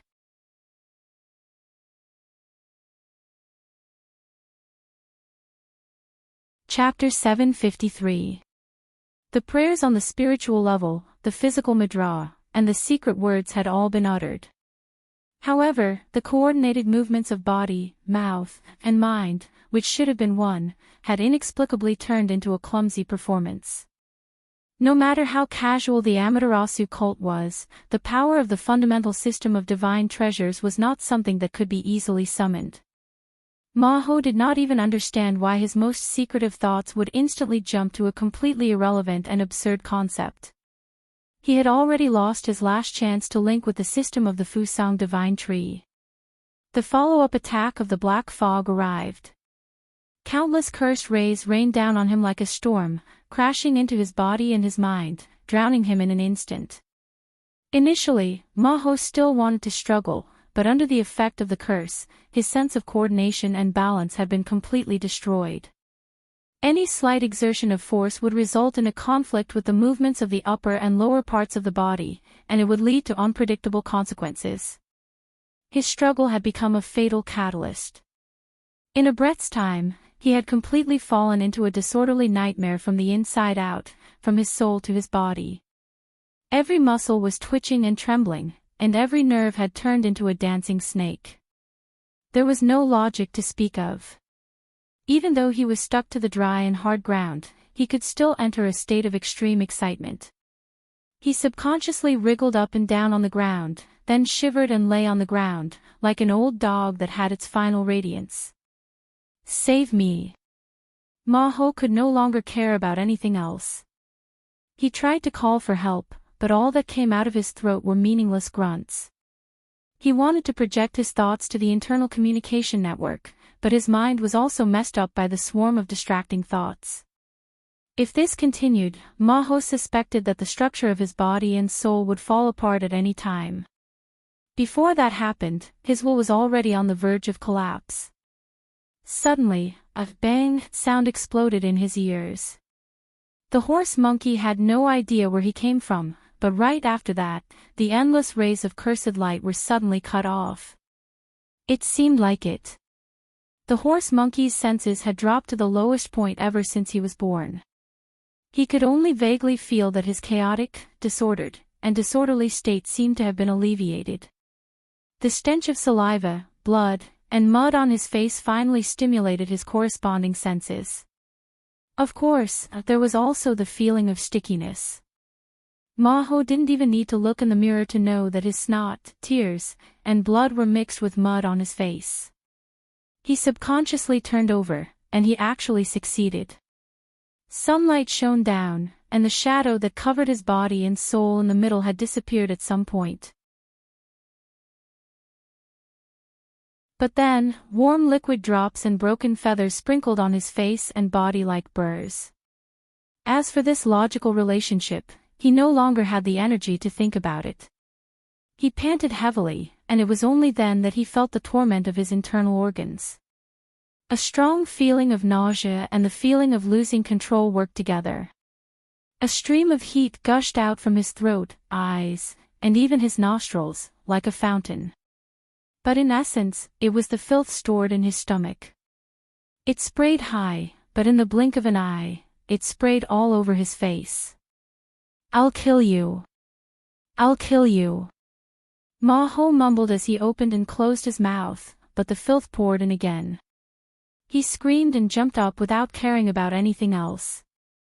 In the blink of an eye, he fell to the ground and vomited. How unfortunate.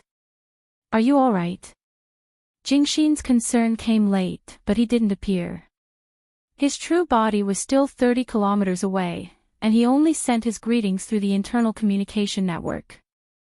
Ma-Ho was about to vomit his bile out, so he wasn't in the mood to bother with him. Jingxin also knew of Ma-Ho's situation and guessed that he likely didn't know what had happened later. He gave a simple introduction.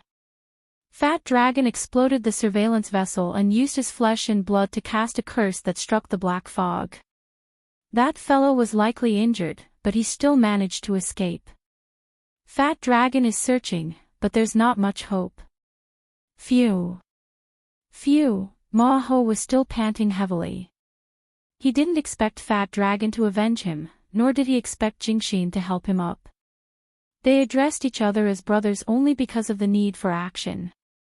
Hiding their relationship as members of the Amaterasu cult was also a requirement for action. They knew each other very well. They were all cold people by nature. Even when Fat Dragon had saved him previously, it was likely because he felt that he could succeed. Under such circumstances, there was no need for Ma-Ho to feel resentful. Bullshit. He wanted to lash out at anyone he saw, but there was only desolate red soil around him. In fact, he had indeed ravaged the desolate plains. Now, there was a shallow pit in the ground, and his crotch was wet and uncomfortable. What a nightmarish memory. F***K. F***K. F***K. Ma-Ho slammed the ground with all his might, causing dust to fly up. If he were a person who wanted to be dignified, he might have slit his own throat. Ma-Ho wasn't that bad, but the moment he thought of the scene from before, he couldn't help but see stars as his organs burned. He couldn't understand or accept it. That fellow, the Black Fog, a coward who only knew how to backstab others, had become so terrifying. It was also a curse-style attack. It was a method that completely wiped out balance and coordination from the body and soul structure and psyche. It was impossible to defend against or dodge. If Fat Dragon hadn't taken action, Ma-Ho would definitely have died. And the power that ultimately killed him would likely have originated from him. Anger, humiliation, and fear, negative emotions surged as they constantly drained Ma-Ho's energy.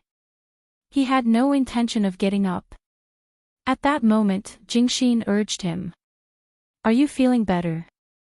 If you are, get up and get to work. Go King die." Jingxin wasn't angry.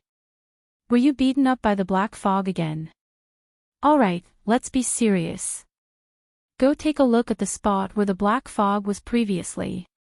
"Look at what?" "Remember the Horn Demon speculation? At present, Fat Dragon hasn't caught the Black Fog, but that fellow has been circling the vicinity without leaving. This doesn't match his cowardly personality at all. Perhaps he really discovered something. Don't be fooled by the fact that he's hiding somewhere. Once we dig out what he's trying to hide, I guarantee he'll jump higher than anyone else." Ma-Ho's face twitched. Regardless of his mood, he had indeed heard what Jingxin said. Jingxin struck while the iron was hot. "It's not appropriate for me to appear. It's ideal for an enemy like you to go. Don't worry. Fat Dragon and I will protect you." "None of your business." Ma-Ho spat and spat out the remaining filth in his mouth. He took off his shirt, revealing his thin torso. He wiped his face with the corner of his barely clean shirt, clenched his teeth, and walked towards the target area more than 10 kilometers away. At the end of the day, he was still a B-class expert. Moreover, he was the type of person whose mental and physical aspects were more balanced. When he lost his coordination, he was in a more miserable state. This was equivalent to losing his greatest advantage. From this perspective, the black fog did have a certain restraining effect on him. However, when he regained his senses and adjusted his recovery speed, it was still quite shocking. At the beginning, he was still dragging his muddy steps, and it was difficult and sluggish. After adapting to the 1-kilometer distance, his speed increased rapidly, and he soon recovered his agile and nimble body movement. Other than the sour smell all over his body, which he could not get rid of immediately, and the obvious stains on his crotch area, he was a good man again. Furthermore, during this process, Jingxin had also sent an olive branch. Ah no, it was the propping mulberry tree's branch. That fellow had learned from the horse monkey's lesson and completed the prayer a long time ago. He established a connection with the Fusang divine tree, in the abyss area, guiding its power and assimilating it.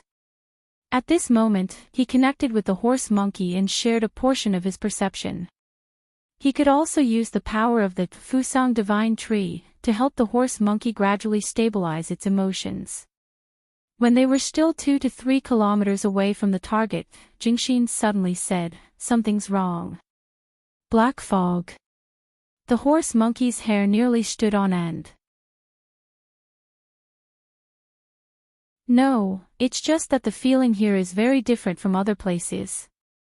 It's as though some power has interfered with it. There are remnant traces. Horned demon is indeed a spirit medium. Yes, the black fog isn't bad either. It really made him discover a problem. Jingxin was somewhat excited. The horse monkey finally jumped out of the shadows of the black fog and thought of the most important mission they had come for today. Is this the laboratory's door? Yes, it's still too early to make a conclusion.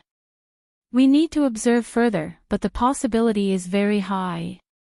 Jingxin analyzed the black fog's behavior in passing. That fellow, the black fog, came for Luo Yuandao's laboratory, but it wasn't willing to take the risk. However, after passing by and seeing some clues, it dispelled the thought of leaving and wanted to monopolize it. This is very much in line with the thoughts of a treasure hunter, but it's not the thoughts of an appraiser. Yes, it's quite reliable. Jingxin gave his analysis a thumbs up before contacting the horned demon. Quick, come over and take a look. Let's see if it matches. In a blink of an eye, he said to the horse monkey, "Be careful. The black fog might jump out at any moment." However, Jingxin's judgment was wrong this time. The black fog didn't appear again, as though it no longer had any thoughts about this place. Or perhaps it had suffered an incurable injury from its previous battle with Fat Dragon, who had failed in his pursuit, couldn't make a judgment either. He had completely lost track of the black fog. Jingxin analyzed again, perhaps it's afraid. Your relationship with Fat Dragon will likely be exposed. Your identity can't be hidden anymore. Thankfully, everyone knows that he doesn't like to use his brain. It's very normal for him to have someone as his secretary. However, you aren't very competent as a secretary. I'm going to kill him. This him was naturally referring to him. When the horse monkey didn't see the black fog, his terrible emotions surged again. He paced back and forth on the red ground that didn't look any different. He was extremely vexed. His footsteps became heavier and heavier. Finally, he couldn't help but stomp his feet to vent his frustration. 1 kick, 2 kicks, 3 kicks, there was a muffled sound, and the red soil under his feet suddenly collapsed. Before Horse Monkey could regain his balance, there was another long "chee" sound, and hot steam gushed out. Although it was not enough to hurt Horse Monkey, who was a B-class expert, it still gave him a fright. His crotch instinctively shrank back and he jumped back. What's that? You're tuning into the LoveLore Library YouTube channel. We're so grateful for your support, and don't forget to subscribe to join us on this incredible journey through captivating stories. Your generosity through donations truly makes a world of difference, as it's the primary source of revenue that allows me to expand and enhance this channel for you. Thank you from the bottom of my heart for being a part of this adventure.